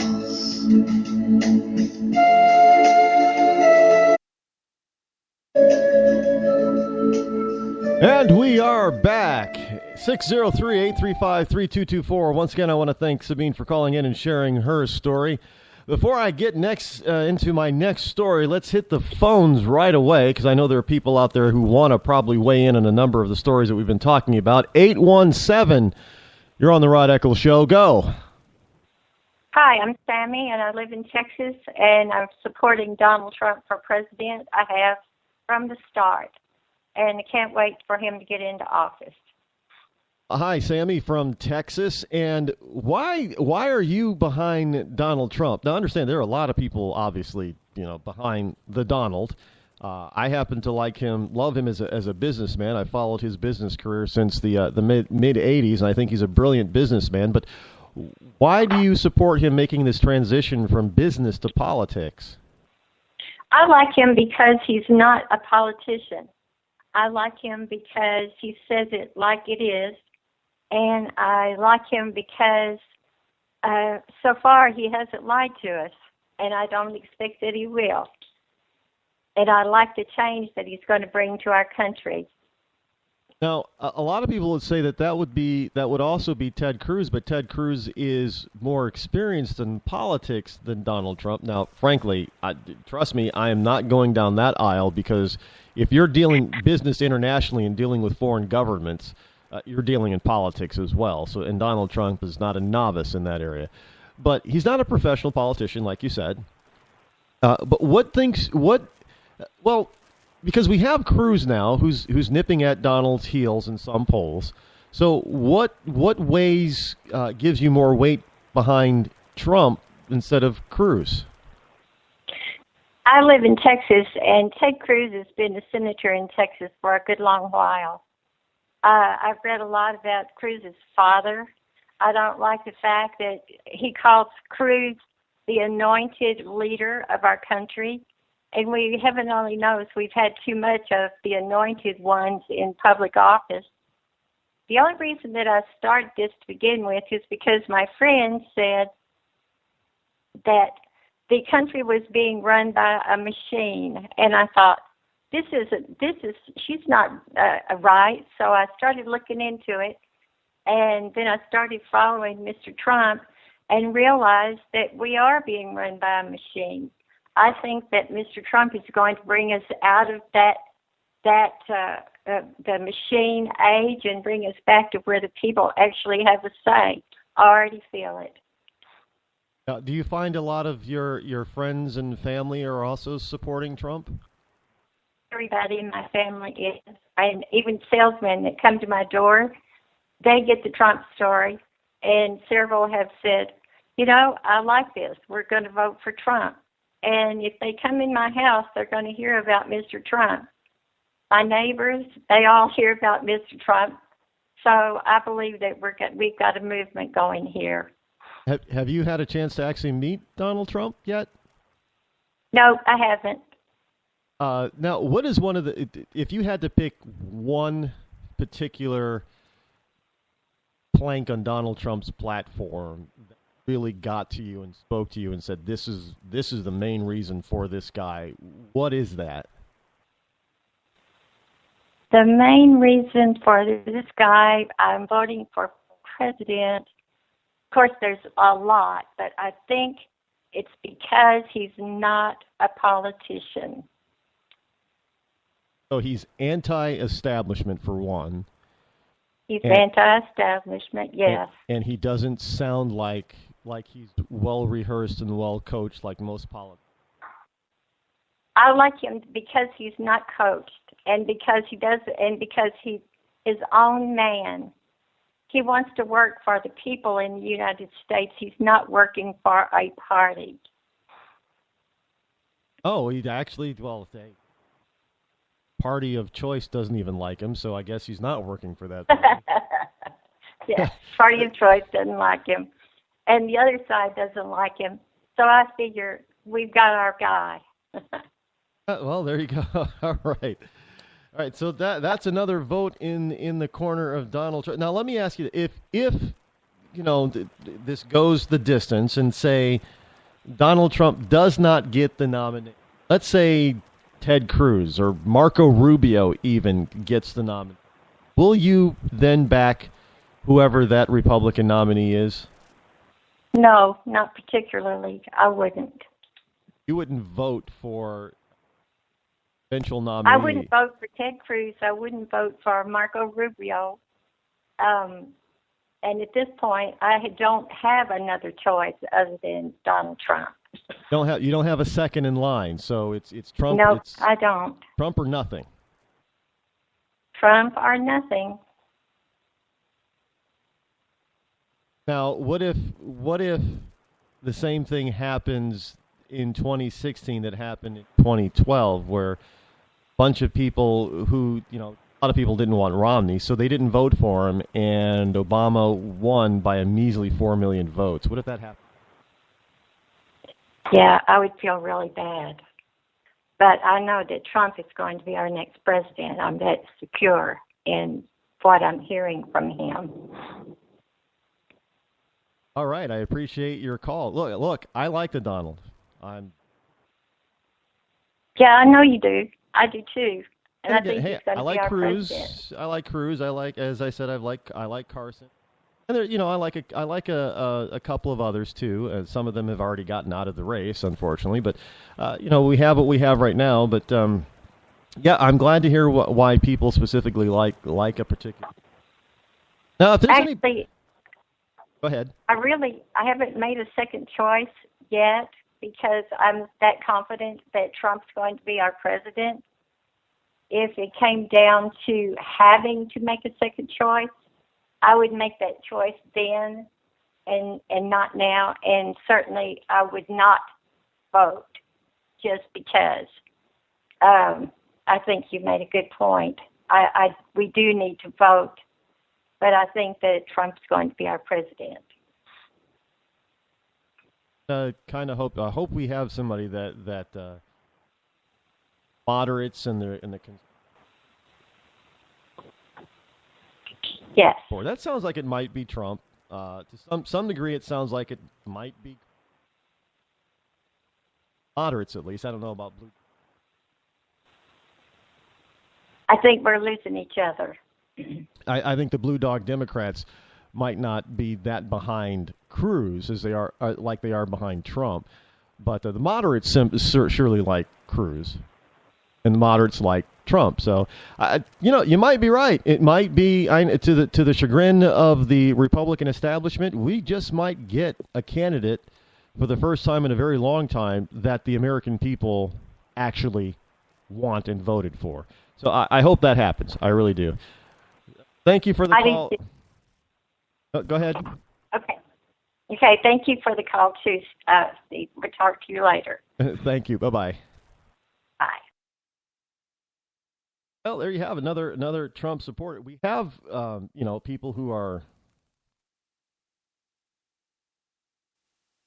behind Donald for a number of different reasons, but most of the time it seems to be that the whole notion that he's telling it like it is, whether we want to hear it or not. A lot of people, if there's one thing that people are not calling Donald, and this is not even from the mainstream media, they're not really calling him a liar.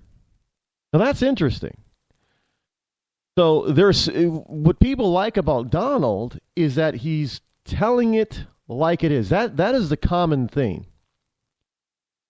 That he's not afraid to tell it like it is, whether we want to hear it or not. And believe it or not, whether we want to hear it or not, that is what the American public, generally speaking, wants to hear. They want to hear the truth. They want to hear. They don't want to hear platitudes. They don't want to hear from somebody who's telling us something that they think that we want to hear. They want to hear somebody like Donald Trump just get out there and say what we're thinking, say what we're feeling, and tell us the truth about the things that we may not be clear on, even if we don't like that truth. Americans still want the truth. If Donald Trump were to come out and say and be able to prove it beyond a reasonable doubt, and he were to say that America, well, I mean, I guess he's really is already out there trying to prove that, but America isn't the greatest country on the planet anymore. where everybody else is out there saying America's still the greatest, but Donald Trump proves to us that we're not the greatest anymore. Somebody else is. Americans want to hear that, and they want to know, well, what can we do to change that? And that's where Donald makes his point and his pitch. And that's why so many people like him. And I know we're starting to get this stuff about Donald's a racist. I mean, this is the most ridiculous thing. I don't understand. Well, yes, I do. I understand it. I fully understand it. That when you get to somebody like Donald that cannot be debased or derailed, then they're going to throw in the race card. And they've always seemed to, and the reason why they're doing it again is because the race card has worked over 95% of the time in the past. The problem is that they're throwing the race card on Donald Trump this time. The problem is with that is that there are too many people, too many minorities, both Latino and African American, who believe in and or support Donald Trump. Donald Trump has a record of not being a racist. Unlike, and it's a very well-known record, which is, if they throw the race card at somebody else, they may not have that type of a proven history to debase or debunk that charge. Donald Trump was on TV promoting African Americans and non-whites. So this is a last-ditch, desperate effort by the left, by the lamestream media, and by the GOP establishment to try to derail the Donald Trump train, which is, it's not on 2 rails, folks. It's on 3.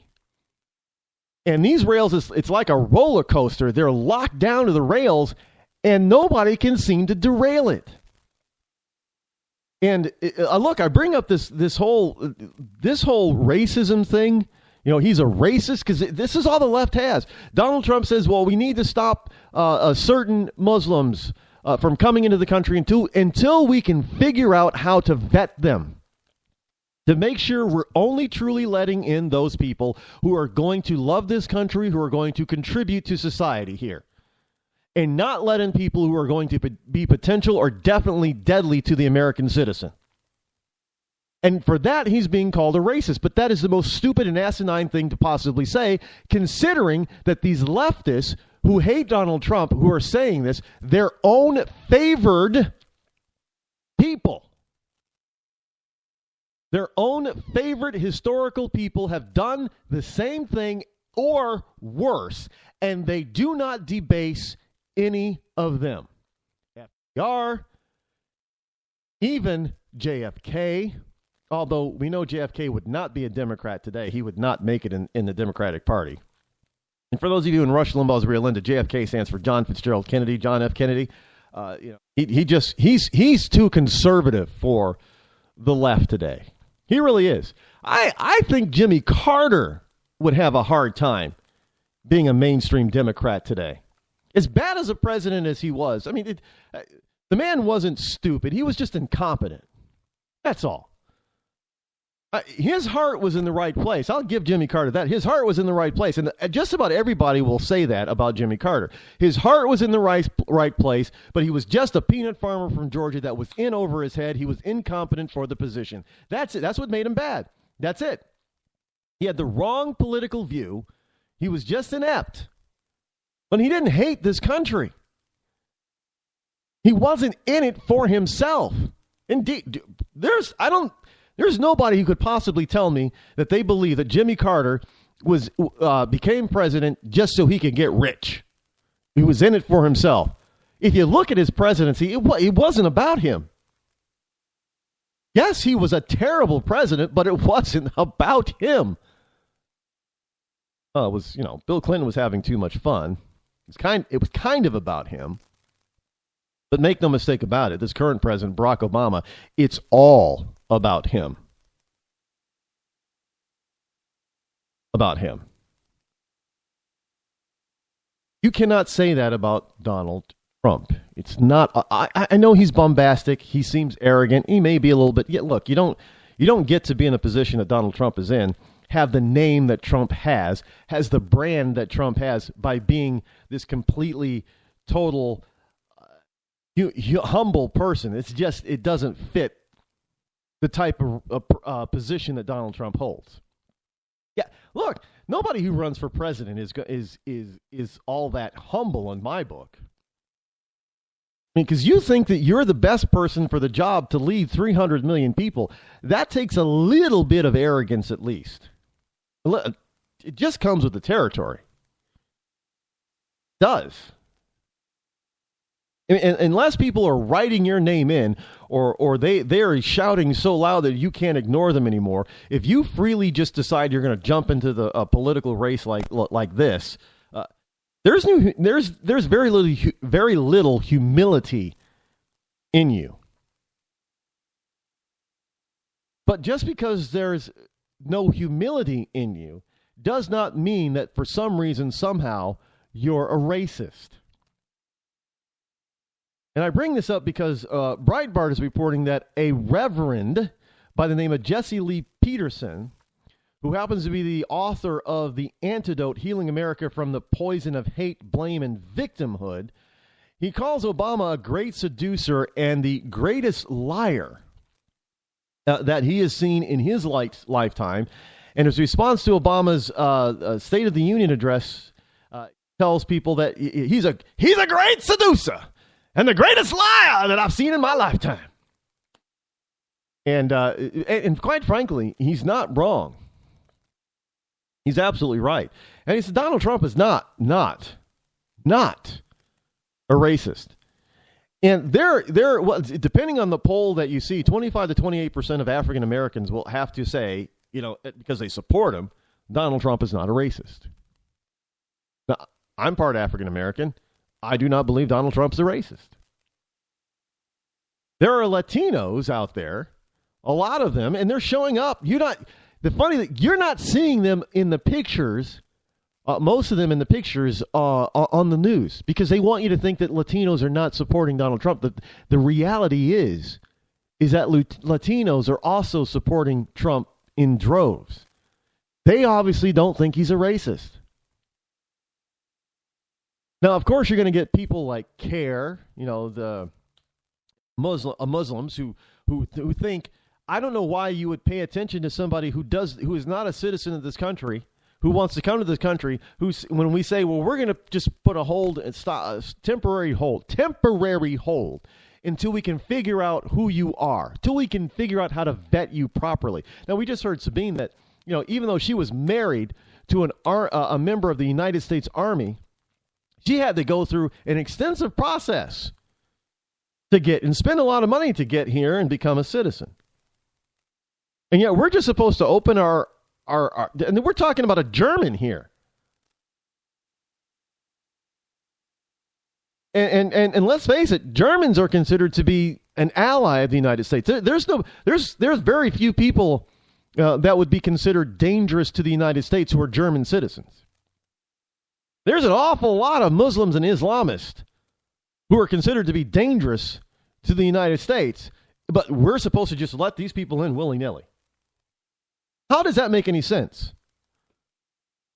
We've got illegal immigrants crossing the border who are caught multiple times committing multiple crimes, from misdemeanors to felonies, from petty crime to murder, basically, and they're being let go. But you get an American citizen or a legal immigrant who commits even the slightest crime, and the book gets thrown at them, and if there's possibility of jail time, they're going to jail. None of this makes any sense. And yet, we're going to throw rocks at people who want to really fix the problem. You got African Americans who are talking about, they're being targeted unfairly by the judicial system and unfairly being singled out and going to jail for more often, for longer periods of time than other ethnic groups for similar crimes. And, and statistically speaking, if you look at the numbers, they're right. That is happening. So you get a person who's talking about stuff like this, who's saying that the criminal justice system is a little askew, a little awry. We need to do something about it. We need to stop these illegals from coming into the country. We need to build a wall. We need to send illegals back.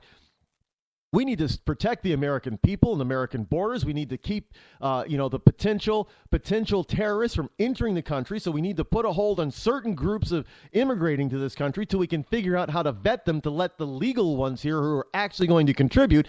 We get that type of person who's all about America and Americans, and you got the left running around with like a chicken with their head cut off, screaming like a headless chicken that this guy is nothing more than a racist. Are you kidding me? Most ridiculous, idiotic stuff that I have heard yet come out of the left. Go ahead and disagree with Donald Trump all you want to, but do not throw around this fake notion simply because you cannot derail him any other way by calling him a racist. And that's all you got. And you cannot point out exactly why you're saying that. I've asked people, well, why do you think Donald Trump's a racist? Well, because he's against Muslims. Really? So you would then let somebody in knowing that they could possibly kill you? The answer is like, well, no. That's all Donald Trump is talking about. Let me ask you, so when you deport a certain people like Iranians because, they attack you, would you consider that to be a racist maneuver? Well, or how about when you're in the middle of a war and you gather a certain group of people together and you put them all in one spot so you can keep an eye on them because you know that some of them might not be who they say they are. Is that racist? No, you know that those people who are not who they say they are, they're gonna try to do sabotage and kill innocent American people. So you put them together so you can try to figure out who the bad people are first, right? Is that racist? Well, half the people will say, well, yeah, that's racist. Well, then why aren't you speaking out against FDR and Jimmy Carter? The other half will say, well, no, it's not racist. Well, that's all Donald Trump is doing. He's doing exactly the same thing that Jimmy Carter and FDR did. So the left, no matter which side they fall on, when it comes to what Donald Trump is proposing, they're wrong. Because they're hypocritical. Hypocritical because they do not denounce anything that their side has done over the past 150 years.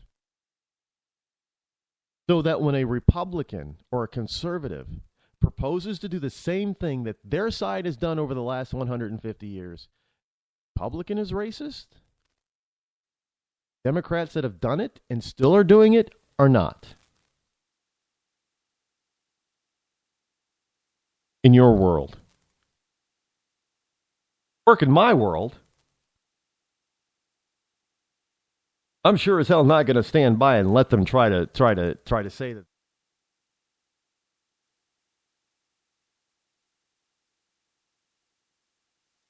Because frankly, when it comes to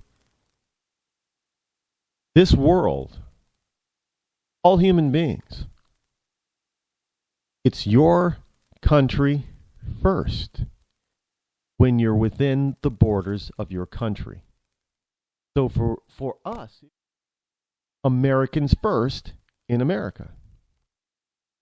When you're in Canada, it's Canadians first in Canada. When you're in France, it's the French first in France. When you're in Italy, it's the Italians first in Italy. When you're in China, it's the Chinese first in China. It's not racist to think that way. In fact, it's smart.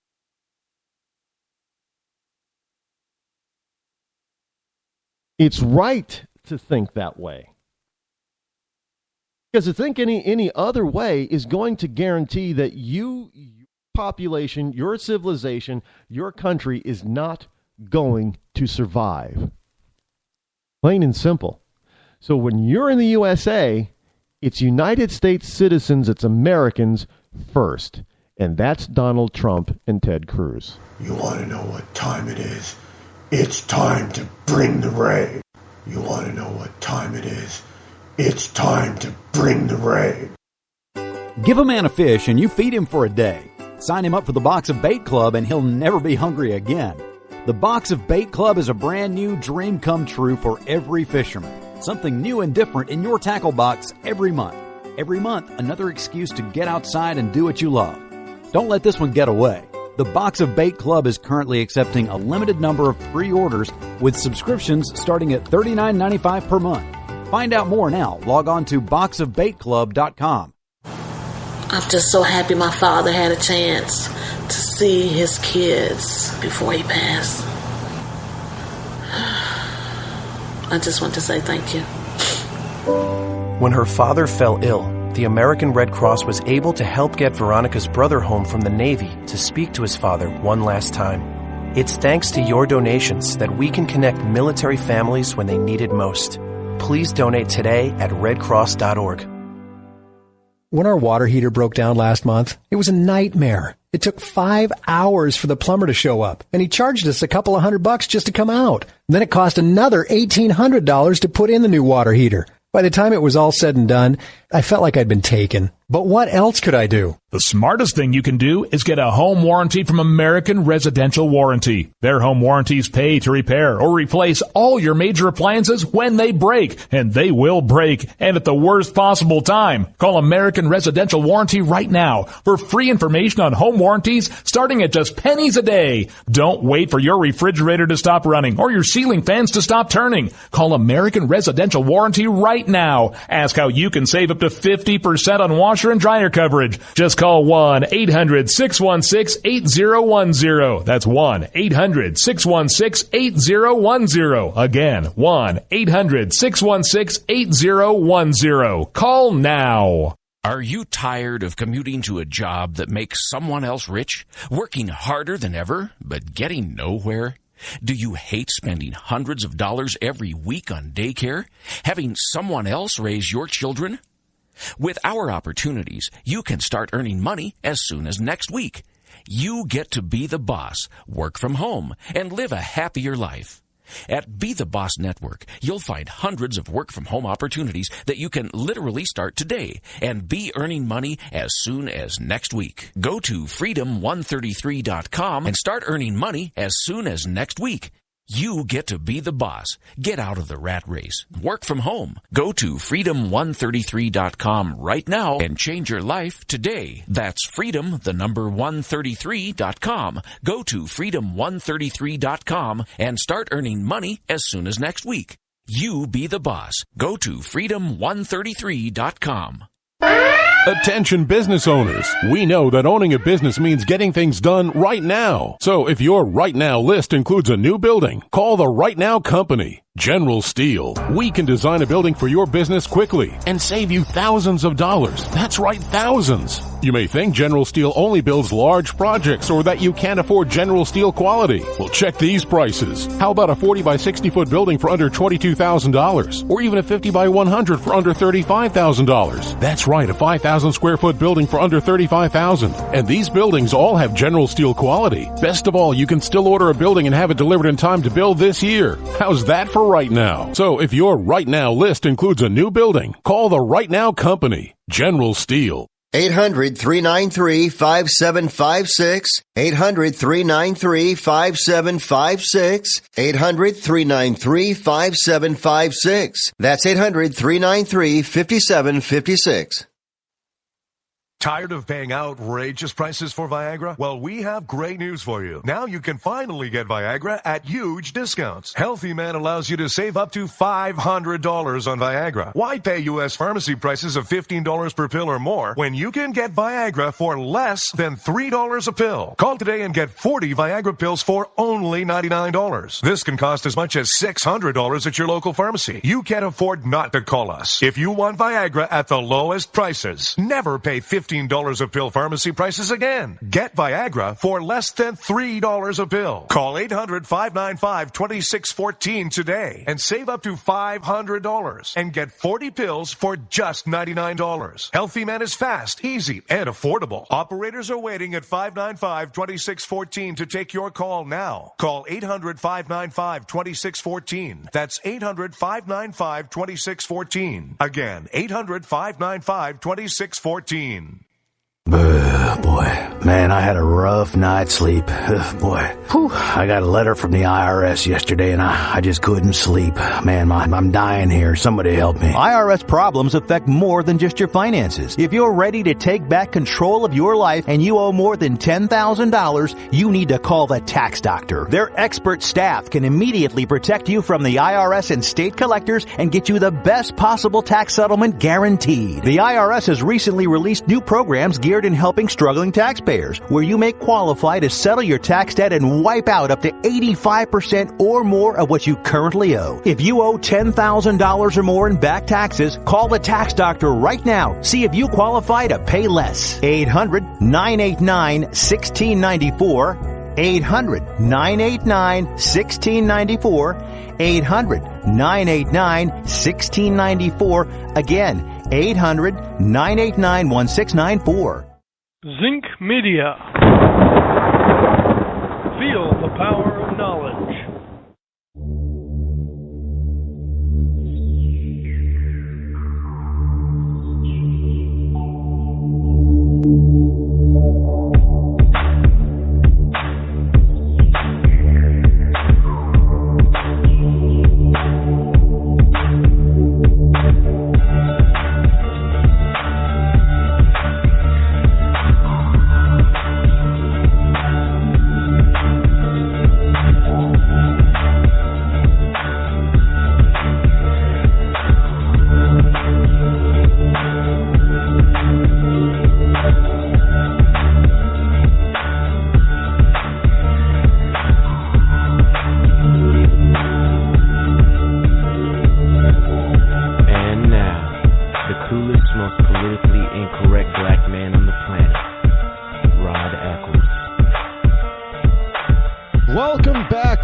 And fellow Ecclesiastites, it is I, your lovable host, Rod, coming to you live once again from my bunkerized home studio for hour number 3 here on the Rod Eccles Show. The number is still the same, 603-835-3224. Yes, that is the call-in number, 603-835-3224. Here in New Hampshire, 603 is New Hampshire. The state whose motto is live free or die, and it has not changed, and I know they're trying to change it. I would be remiss if I did not acknowledge something, because, this show is all about politics, current events, and pop culture.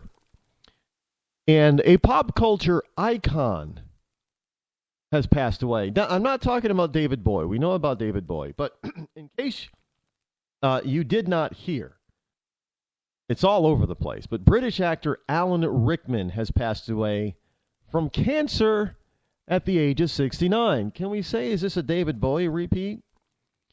Now, if you don't know the name Alan Rickman, just think of Die Hard movie. And if you're not, he was the big bad villain in Die Hard. And if you can't place it, just think Harry Potter. He was the Slytherin, faculty leader, I guess you could say. What was his... I'm not a huge Harry Potter fan, so I can't remember the character name. But he's a well-known actor, actually. And he's been in Love Actually, I guess. I never saw Love Actually. Other films. He was quite a very good character actor. I don't think he was actually a leading man. But he was quite a good character actor, and he was very believable in his roles. I liked him. I liked him in a lot of different things that I saw him in. I thought he was unique. His voice was unique. The sound of his voice, he's going to be missed. But again, this is the second actor to die pass away from cancer. And these two gentlemen, icons, basically, for a number of different reasons, were both 69 years old. And most people didn't really know or pay attention that they were sick in the first place. So I wonder who the third one, because, bad news always travels in threes. I wonder who the third famous person is that's going to fall, or this stops. We've lost quite a few celebrities already this year. It's dropping like flies. Hopefully it trend does not continue and that it subsides quickly. My condolences to gentleman Rick, Mr. And know that people across the pond here in the United States are thinking of him and you, his family, and Kerry, Secretary of State Kerry. Iran, this guy, look, this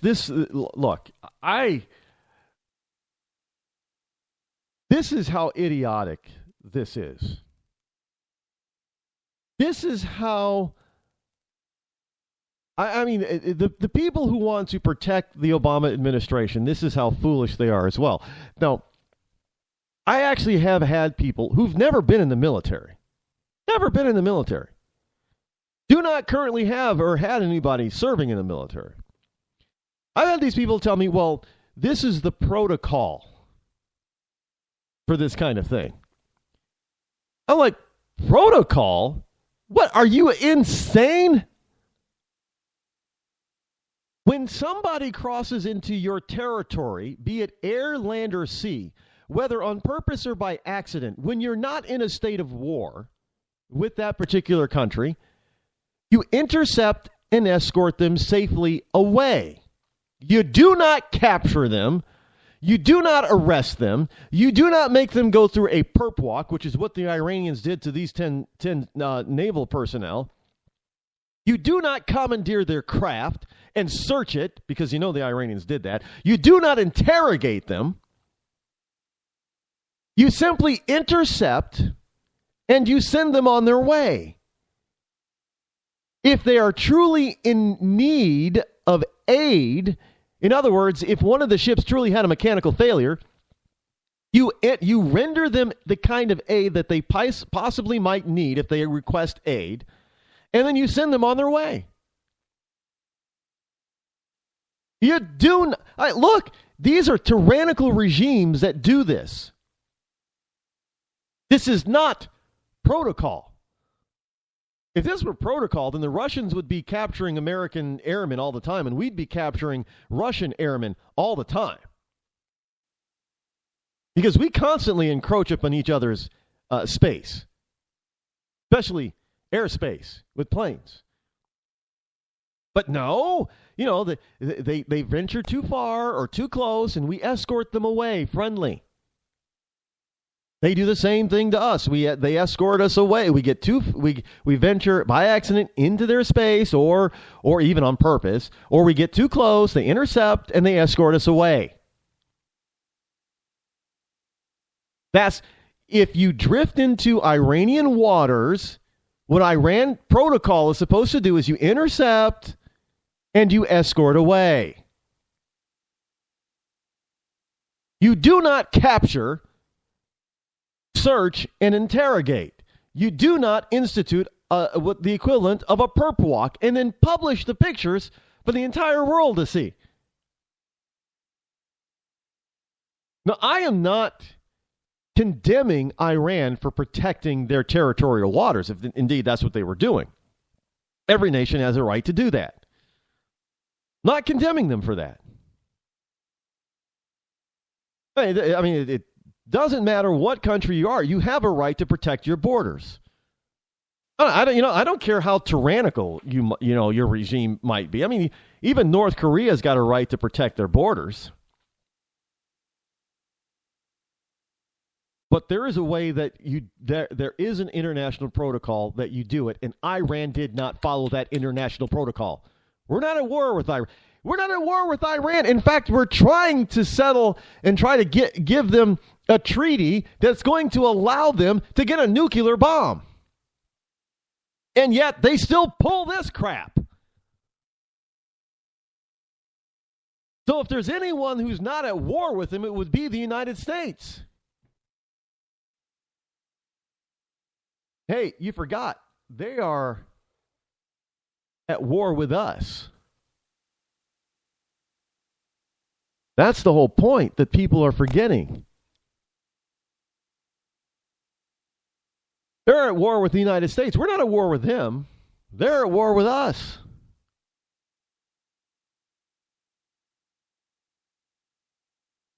How sad is that? I don't. You got Secretary Kerry out, who's running around talking about how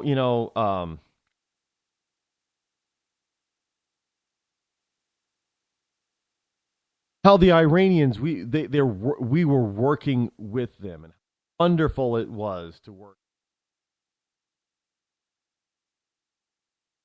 to get our sailors back. They were very cooperative.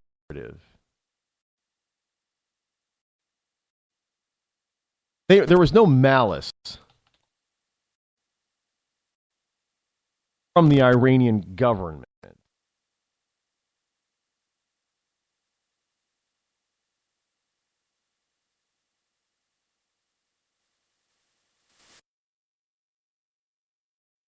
Well, I mean,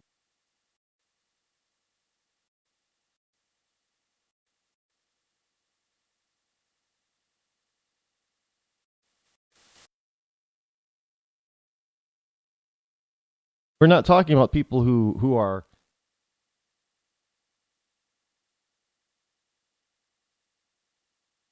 anything like that whatsoever. But what are we supposed to do about that?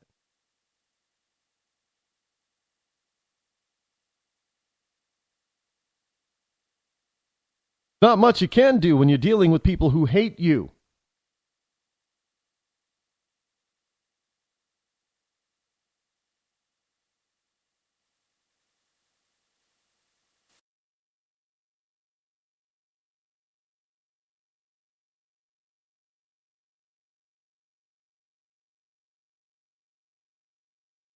AFP.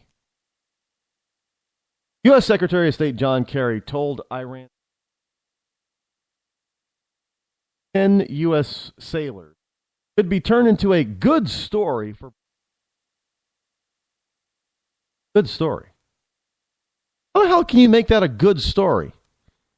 Now, Kerry called Foreign Minister Mohammad Javad Zarif at least 5 times on Tuesday to secure the safe release of the boat crews after they strayed into Iran waters in the Gulf and were captured. During the calls, a senior U.S. official told reporters, Kerry urged his counterpart to consider the potential crisis an opportunity to showcase the strengths of the thawing diplomatic relationship between the two old foes. Actually, Kerry probably told him, hey, you really want to keep these U.S. soldiers? Because remember the last time you had Americans? Ronald Reagan was elected. Do you really want somebody who's going to be strong on defense in the United States to be elected president who isn't going to put up with your crap?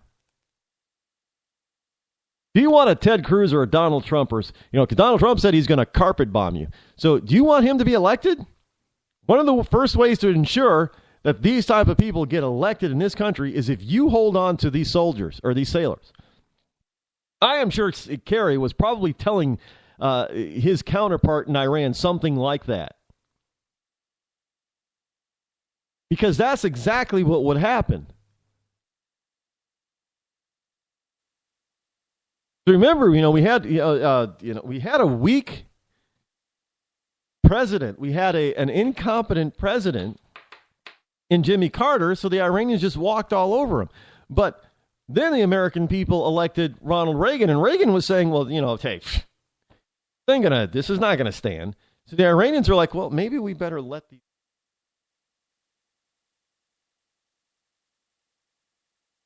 Well, I'm sure Kerry was reminding them in his way that the same thing could happen again if they hold on to an nothing more than just had mechanical problems and drifted into Europe. Because that's the story that they've already told the American people. Whether or not that's a true story, we're not sure. We do not know. But that is a story that they already told the American people. So it would be very difficult for them to come back later and say, well, that's not the real story, because Americans wouldn't believe it. They wouldn't buy it. And they would just blame Obama for their capture if that's the true story. And they can't have that. No, they can't. Trust me, that cannot be the reality. I mean, maybe they were running a mission and got caught. That might be the case. We'll never really know. But the whole point is that since they told us that they were having mechanical difficulties, which, really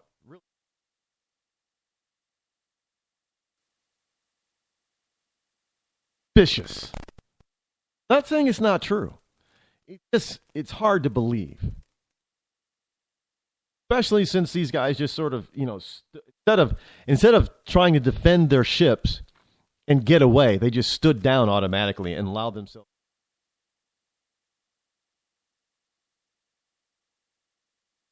Something highly suspicious about that whole scenario. Now, look, I cannot definitively tell you that it did happen exactly as the administration is telling us. And I cannot definitively tell you that it happened because of something else that was going on. I don't know. And the only people who do know are people that should know within the administration and the Navy personnel that were involved. And obviously, Navy personnel aren't going to talk. If something else comes out that it was something different other than what they told us, well, it's really over for Obama and anybody who's on the Democrat side who's coming. Well, maybe not Bernie Sanders, but it's definitely over for Hillary.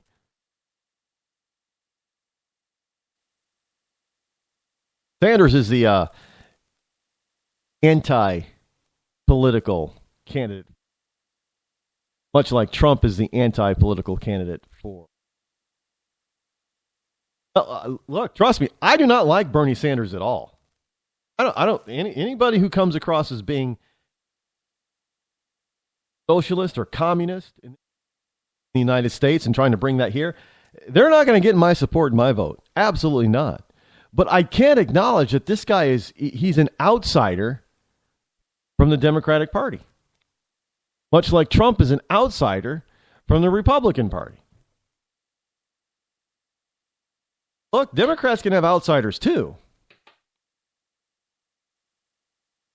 Trust me, they don't want this guy to be their nominee any more than the GOP wants Donald Trump to be the Republican nominee.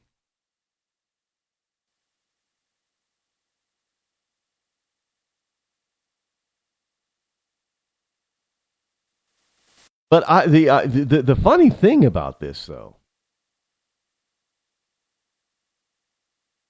Iranians out there who are too.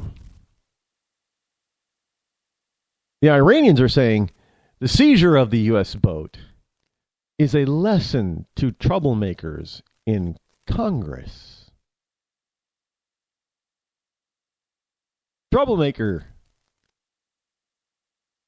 to those in Congress, or is a lesson to troublemakers for those in Congress.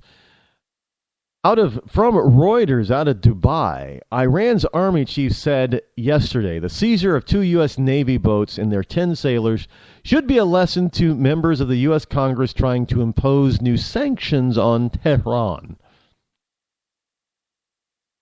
Anybody ever put 2 and 2 together? You got Tehran, and terrorist. Just saying. I'm not inferring anything, really. Just kind of sounds the same, kind of like Sesame Street. Two of these things are kind of the same, sound the same, that type of thing. The incident in the Persian Gulf, which probably will not be the American forces' last mistake in the region. See, Reuters is saying mistake. It's a American forces' mistake. Okay. The mistake. Well, maybe it was a mistake. Well, if it's mechanical failure, how is it that a mistake? No, I know I'm having a hard time believing that the Navy had, a Navy ship, Navy boat, two of them, had mechanical failure and just drifted. Because if they were drifting, I'm sure that the other boat that supposedly did not have mechanical failure could have assisted. This is why this story is kind of suspicious. Look, those boats, although they're not super powerful, they are powerful enough to tow or drag another ship its size out of harm's way. But we were told that only one of the ships had mechanical failure. Okay, so the other boat didn't, and the other boat didn't try to bump or tow the mechanical out of away from Iranian waters. Something's not adding up. I know, but that's not what we're told. But I'm just sitting here, Monday quarterbacking, looking at it from the outside, saying that is just. Does not sound like the U.S. Navy. It does not make any sense. Something is not adding up. Okay, I got it. And now you've got people like Reuters saying that it was the American forces' mistake. Well, how is it a mistake to have mechanical failure?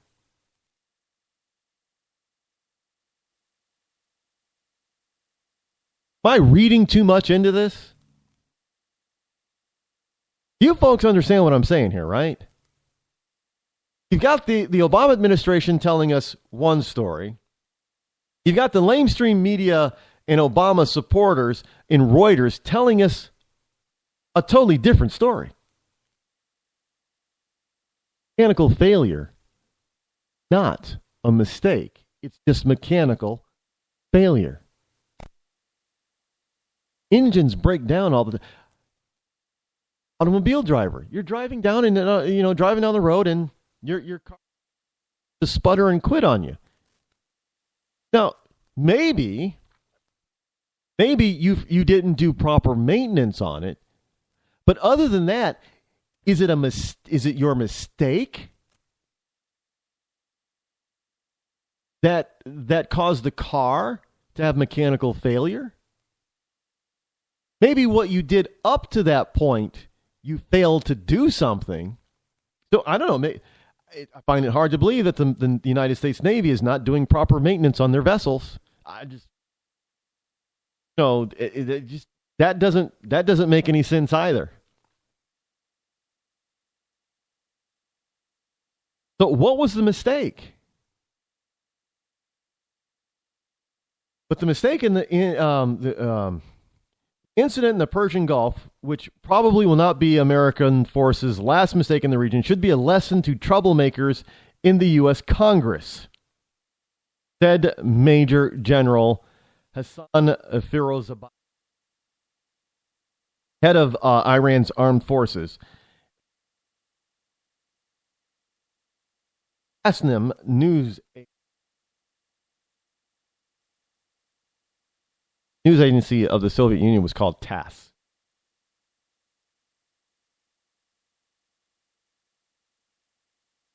Here.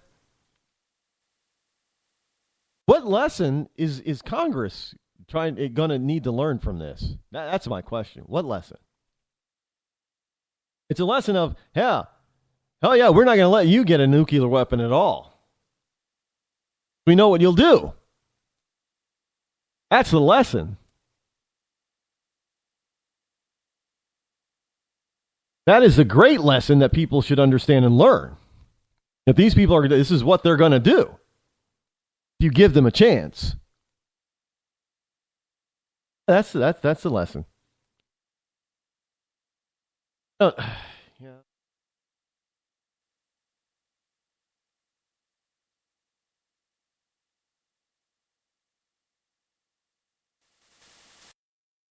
Lead the American people absolute unadulterated truth. But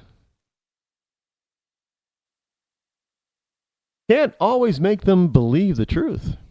And indeed, some of them won't, even if you slap them upside the head.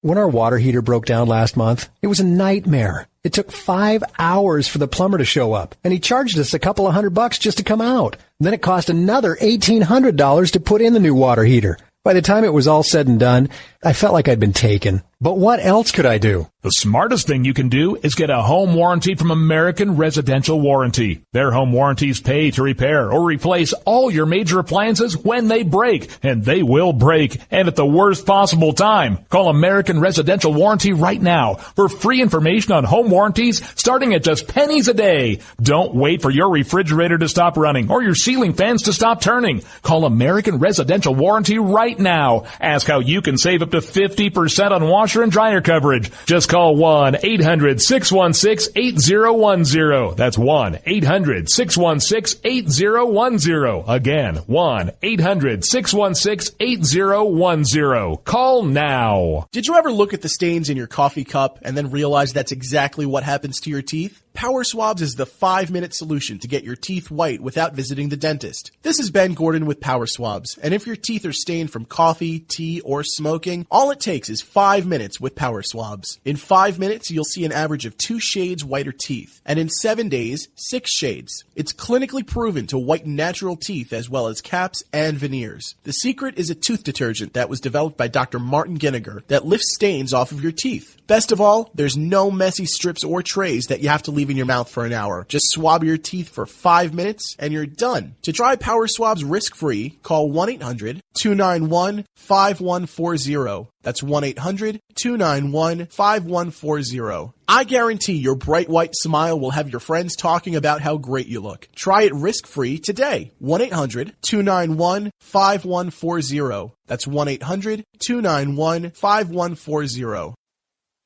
Tired of paying outrageous prices for Viagra? Well, we have great news for you. Now you can finally get Viagra at huge discounts. Healthy Man allows you to save up to $500 on Viagra. Why pay U.S. pharmacy prices of $15 per pill or more when you can get Viagra for less than $3 a pill? Call today and get 40 Viagra pills for only $99. This can cost as much as $600 at your local pharmacy. You can't afford not to call us. If you want Viagra at the lowest prices, never pay $15 a pill pharmacy prices again. Get Viagra for less than $3 a pill. Call 800-595-2614 today and save up to $500 and get 40 pills for just $99. Healthy Man is fast, easy, and affordable. Operators are waiting at 595-2614 to take your call now. Call 800-595-2614. That's 800-595-2614. Again, 800-595-2614.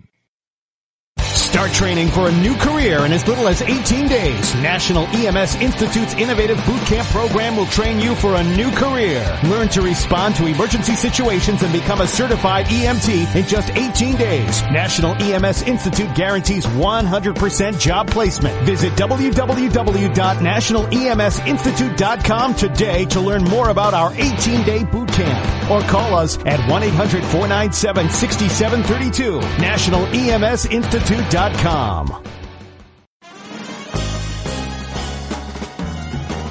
Stuck in a boring, low-paid job? By 2017, there will be a shortage of 2 million cybersecurity jobs worldwide. If you have a technical background but don't have a computer certification, you are being drastically underpaid. In months, you could be qualified for a new job in information technology, making real money with real job security. A new career is just a few clicks away at thecodeoflearning.com.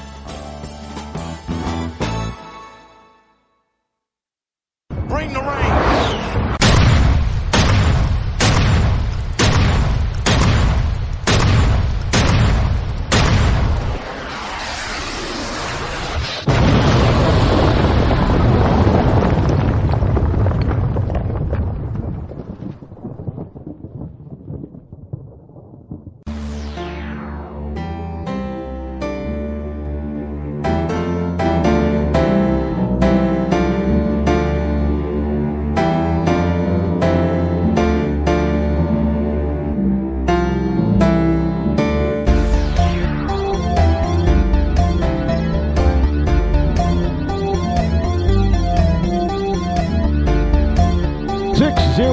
603-835-3224 is the number here if you wish to join me here on the Rod Eccles Show. Still, you can still join. Got about another 30 minutes or so, a little less than 30 minutes. Hey, if you were wondering and if you haven't heard yet, there were three winning tickets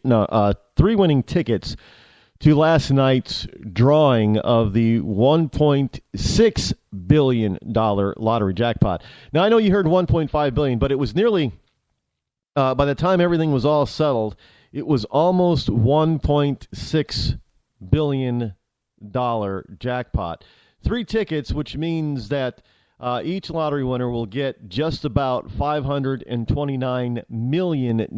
Now, if you take a lump sum payout, if you run the numbers, it's roughly about a third of the actual jackpot because, you know, you get a discount for taking from the 528, plus you got the tax man coming. Depending on what state you're in, you got the federal and state and local taxes. You're going to get around $180 million if you take a lump sum payment, right around there. Now, that's not bad. I'm not going to, I wouldn't sneeze at $180 million. But that's a far cry from $530 million. Just saying. This lottery thing, when they give out these jackpot numbers, is a big scam. It really is. Because of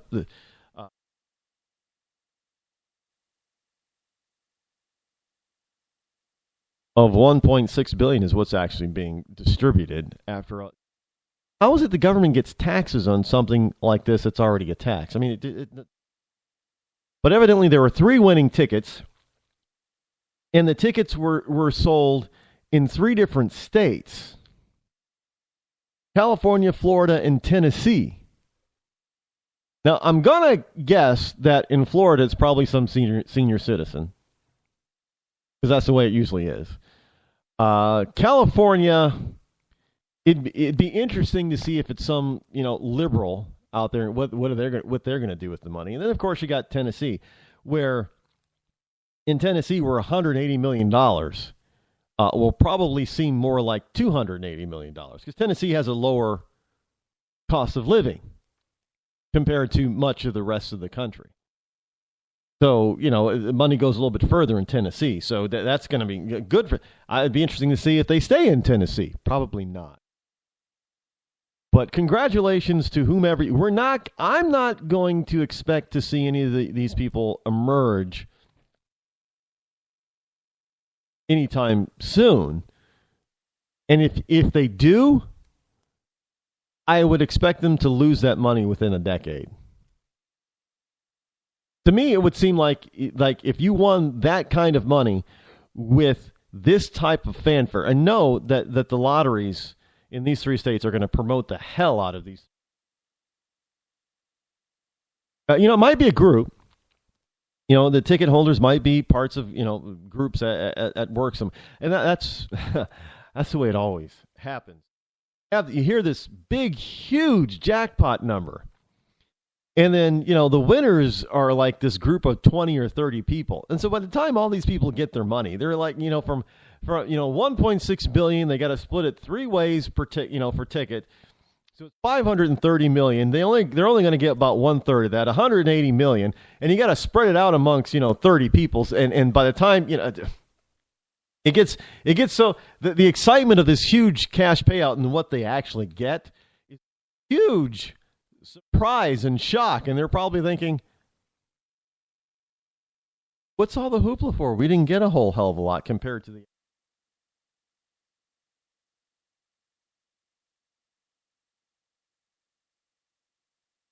You get a group of 10 people that have to share, 180. 18 million versus 1.6 billion. Trust me, I would not scoff at $18 million. But when you're playing hoping to win $1.6 billion, $18 million is a huge letdown. You people who play these, because I don't play the lottery. I know a bunch of people just went out there because it got so big. They just felt, well, geez, I got to spend $2 or $4 or $6 to buy a ticket or two. You know, come on, you can't win unless you don't try, unless you don't play. Buying a ticket or two, no big deal, and that's what helped to push the jackpot. You know, because irregular players, they figure, well, you know, buy a ticket or two, or got $10, so I'll buy 5 tickets. What the hell? I get it. I don't play it, and I know most people that I know don't play on a regular basis. But when the hoopla gets this big, and people see it, they let their fantasies and their you know their dreaming get the better of them. Yeah, hey, I could spend this $10 on 2 cups of Starbucks coffee or a chance at winning something. A lot of people might think that well, you know, maybe I won't hit the jackpot, but I'll hit a second or third prize. You know, that'll be. And it is. I don't know what the second place pots were, or the third place, whatever.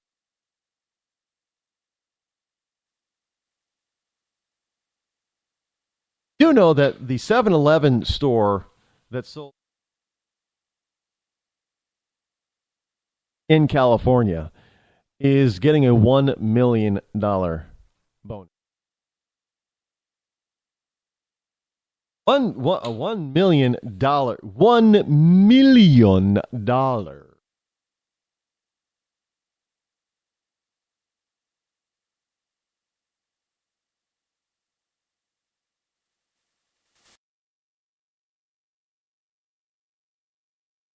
Hey, Nancy Pelosi, is that a windfall profit?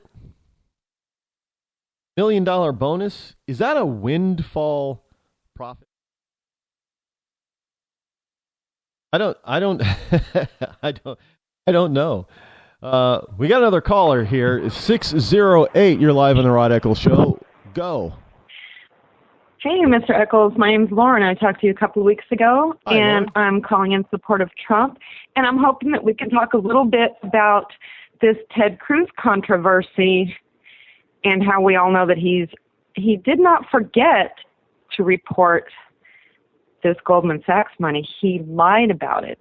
Well, it's right here in my, actually, that is a story that is in my paper pile. I was on top of it, so go right ahead. Let's discuss that. Great. Well, here's the thing, because I've been a treasurer on federal campaigns before. I've had to deal with the FEC, and I've done a lot of campaign work. So there's a couple of things that Ted Cruz is actually lying about, and it's very disturbing. And one of those things is, first of all, he has a treasurer. So most people don't remember that. And so when you realize that, then you have to convince yourself that not only did Ted Cruz supposedly forget, but so did his treasurer. How do you forget $1 million? It's absolutely impossible. But I went online last night and I looked at the actual FEC forms. And here's what happened. Ted Cruz reported the money, but what he did was he claimed on the form, and it's still on there. It hasn't been changed. It's still on there what he originally did. He claimed that money was his own personal money. And also at that same time, and even here recently, he's given the public this story, oh, my wonderful wife is so great, and she agreed that we should just cash out everything and go for broke. You know, that's not what happened. So I'm really upset and angry because I was supporting Cruz as a VP, as a VP possibility. I think a lot of people were, but this really kind of is the deal killer for people like me, at least.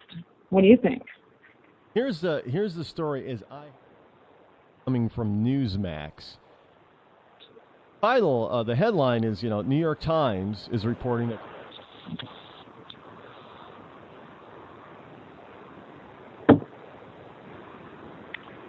evidently the loan came his wife because his wife was employed. Which, if you want to say it, nepotism, insiderism, all that kind of stuff. Look, I get that. I get it. Saying is that he said that the money was his. No, I guess no, I'm not excusing him, but I'm going to play a little bit devil's advocate here. We can split hairs on that. Now, if you loan money, if you get borrowed money and you have to pay that money back. Well, technically, yours. So maybe he technically didn't lie when he said it was his money, because he still has to pay it back. It wasn't a gift. Well, wait. Here's where I'm going to be happy to correct you, and I hope that you don't mind. Go ahead. First of all, the money was never his, and here's why. He never took possession of that money directly, but also that $1 million+ that was not just from Goldman Sachs. I believe there was also money from Citibank. And don't forget, he lied about the narrative of where that money came from, but he used campaign donor money to pay that money back. So he never paid it back. So therefore, it was really never his. He was never responsible for it. He was never out that money. Him and his wife never cashed out one single thing. And here's what's even more troubling. And I'm sorry, I can't hear you very well. So I know last time when I called in, I kind of talked over you when I heard it, but I'm sorry.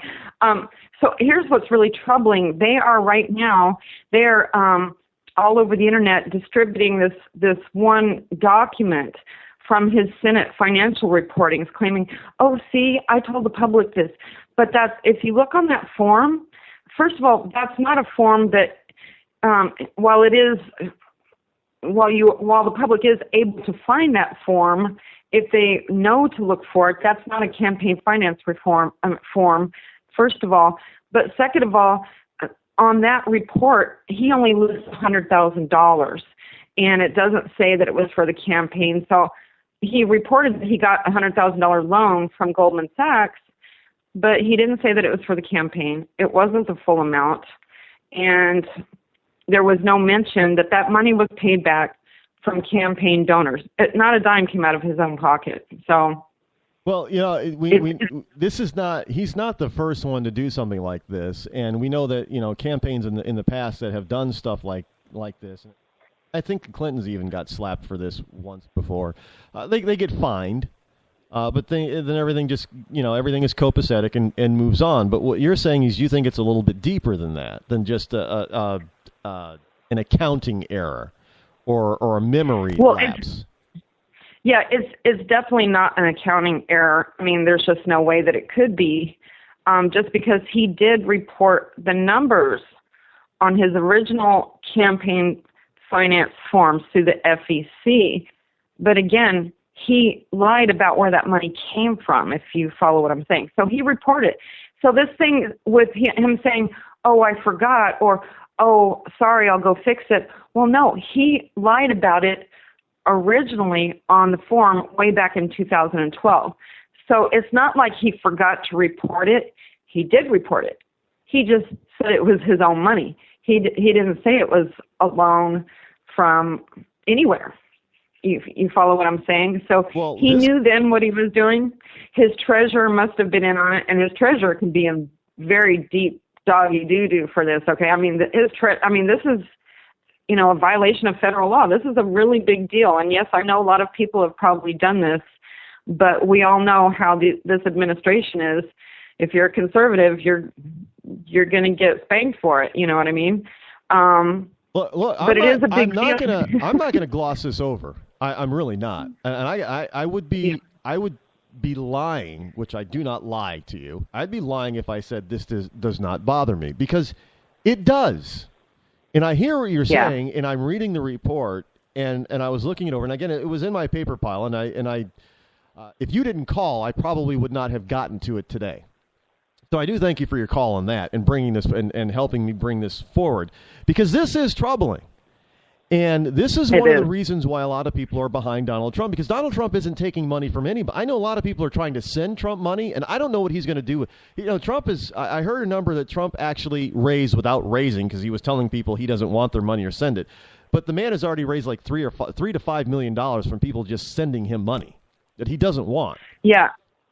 Yeah, so, and just little people money. And when you're a candidate and you're running a campaign, the main reason why you want that money is not just for the sake of having the money, but it's because these are people who are investing in you. So they're vested in your campaign. And that's like, for me, let's say I send Donald Trump $100 or something, right? I mean, it's meaningless to him, financially, But to me, it makes me a donor. It makes me a shareholder. It makes me proud to be part of something. And that's really a big part of, when you're running for office. And that's why I was a little bit upset when Donald Trump was like, I don't want super PACs, I don't want this or that, because he clearly did not comprehend that these people want to be part of his campaign. And that's one of the ways that people can be a part of the campaign. Does that make sense? Yeah, no, I fully understand it. But I also understand that Donald Trump is trying to put forth a certain image that he's not beholden to anybody. That because he's not taking anybody's money, he's not borrowing money, he's using his money, so there is no possible impropriety like you have with Cruz. But on the other side, you also have Bernie Sanders, who's refusing to take PAC money and large donor money. 95% of his money comes from small donors, so he doesn't have billions of dollars of his own. But again, he's arguably a front runner on the left side that is also above reproach in this stuff. And you got to wonder, are Americans on both sides of the political aisle, are they tired of this, of where the money's coming from? I really commend Senator Sanders for what he's doing, because I think that it's working. And although obviously I'm the complete opposite of him politically, he's making a very bold and strong statement, and that statement is reaching obviously to a lot of people. And that's what's so ironic, because it's not just Democrats that are tired of the big money. It's also Republicans and people like me who had left the party. I just had to re-register as a Republican so I could vote for Trump in the primary. But, back to the Cruz thing, if you don't mind, the other thing is, last night I went, if you go to archive.org, you can type, that's the Internet Archive. I went back and I looked at Ted Cruz's campaign website from 2012, because I wanted to see if he, what he was saying at that time. And what he said at that time was that he was bragging about, all my money comes from little people and all my donations are little. And, there were a couple of, large donations. But, he tries to portray himself. Look at his background. His background is really stellar. He's got a great, very wonderful resume. But the problem is he's trying to come off like he's some, Joe Hick from Texas. Look at my cowboy boots and look at me, I'm shooting quail. He's trying to make us think that he's something that he's not, because he's trying to relate to the average Joe. And I think it's incredibly ironic that Donald Trump, with his billions and billions of dollars, is more able to connect with regular people like me than somebody like Ted Cruz, who is, at least in my eyes now, a phony. And that's what's going to hurt him. So it's not so much that he took the money. It's not even so much that he lied about it. It's the deception. It's a huge disappointment. And like I said, it is kind of troubling to see or hear something like this from Ted Cruz. And I don't know how. Look, going to be watching the next debate tonight? I'm going to try. I don't have cable, but I'm going to try to get somewhere where I can see it.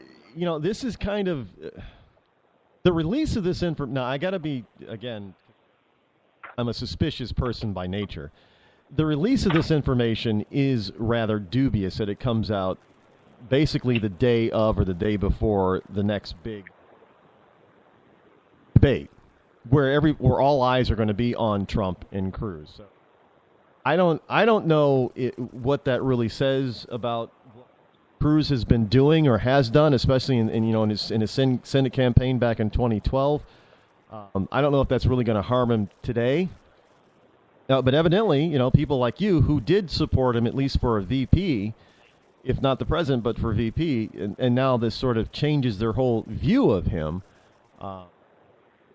Is this really affecting you enough where you say that maybe he can't be your second choice? Yes, because initially I was supporting Cruz. He was the first to announce that I really liked him. And, then when Trump came along, I've loved Trump forever since the 80s, and at that point, then Cruz became my VP pick, not that matters, but no, I was all in for Cruz initially, and at no point did I ever not like Cruz.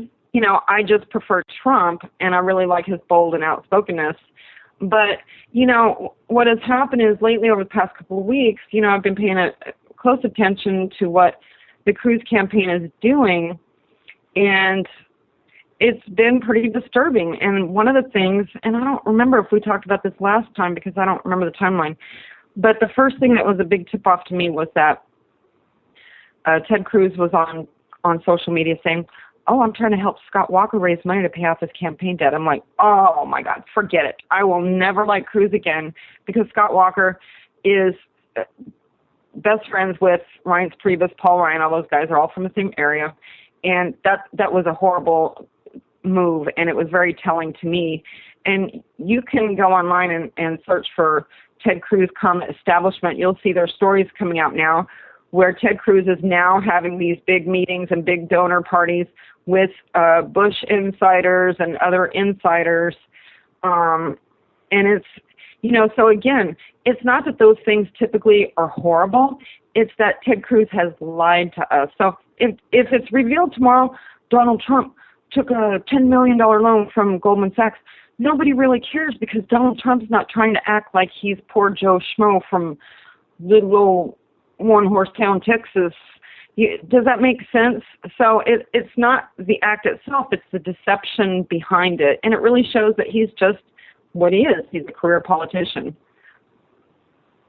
No, I get it. Yeah, it's sad. It's disturbing.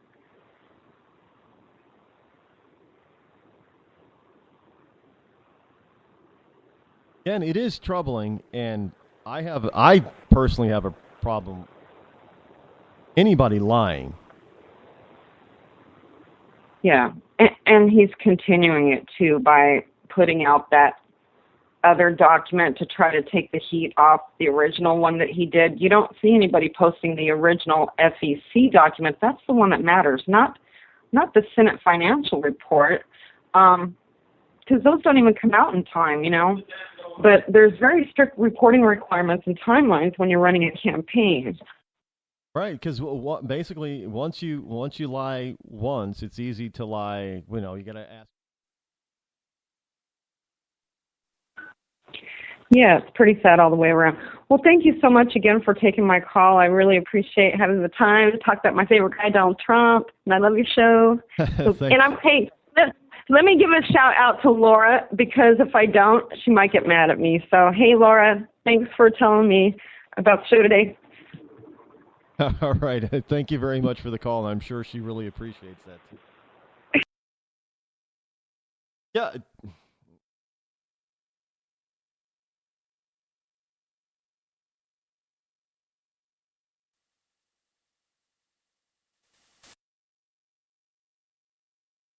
It is.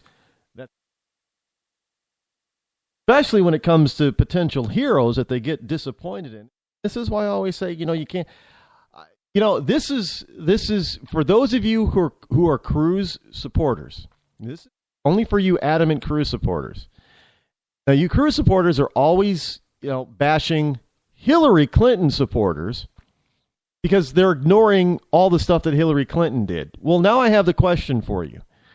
I'm not saying that this is enough for you to stop supporting Cruz, but is this not something that you might want to ask Senator Cruz directly and demand an answer for clarification? I think that if you were not going to be hypocritical, that is exactly what you would be doing. Now, I'm putting that question out there. Senator Cruz, please come clean and clarify this. What the hell is going on? Because you got a lot of people who are supporting you, looking for you to be either president or vice president. You got Donald Trump, who's even mentioned you once as being a possibility for his vice presidential candidate. And now you're tainting your reputation with this. So, Senator Cruz, you're going to have to come clean. I'm sorry, you're going to have to. You're going to have to tell the truth and come clean. Plain and simple. Well, I'm sick of politicians lying and trying to get away with everything. You got to come. Period. With that said,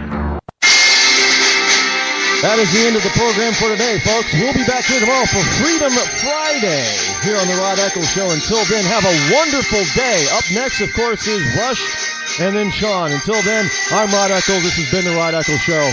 I'm out.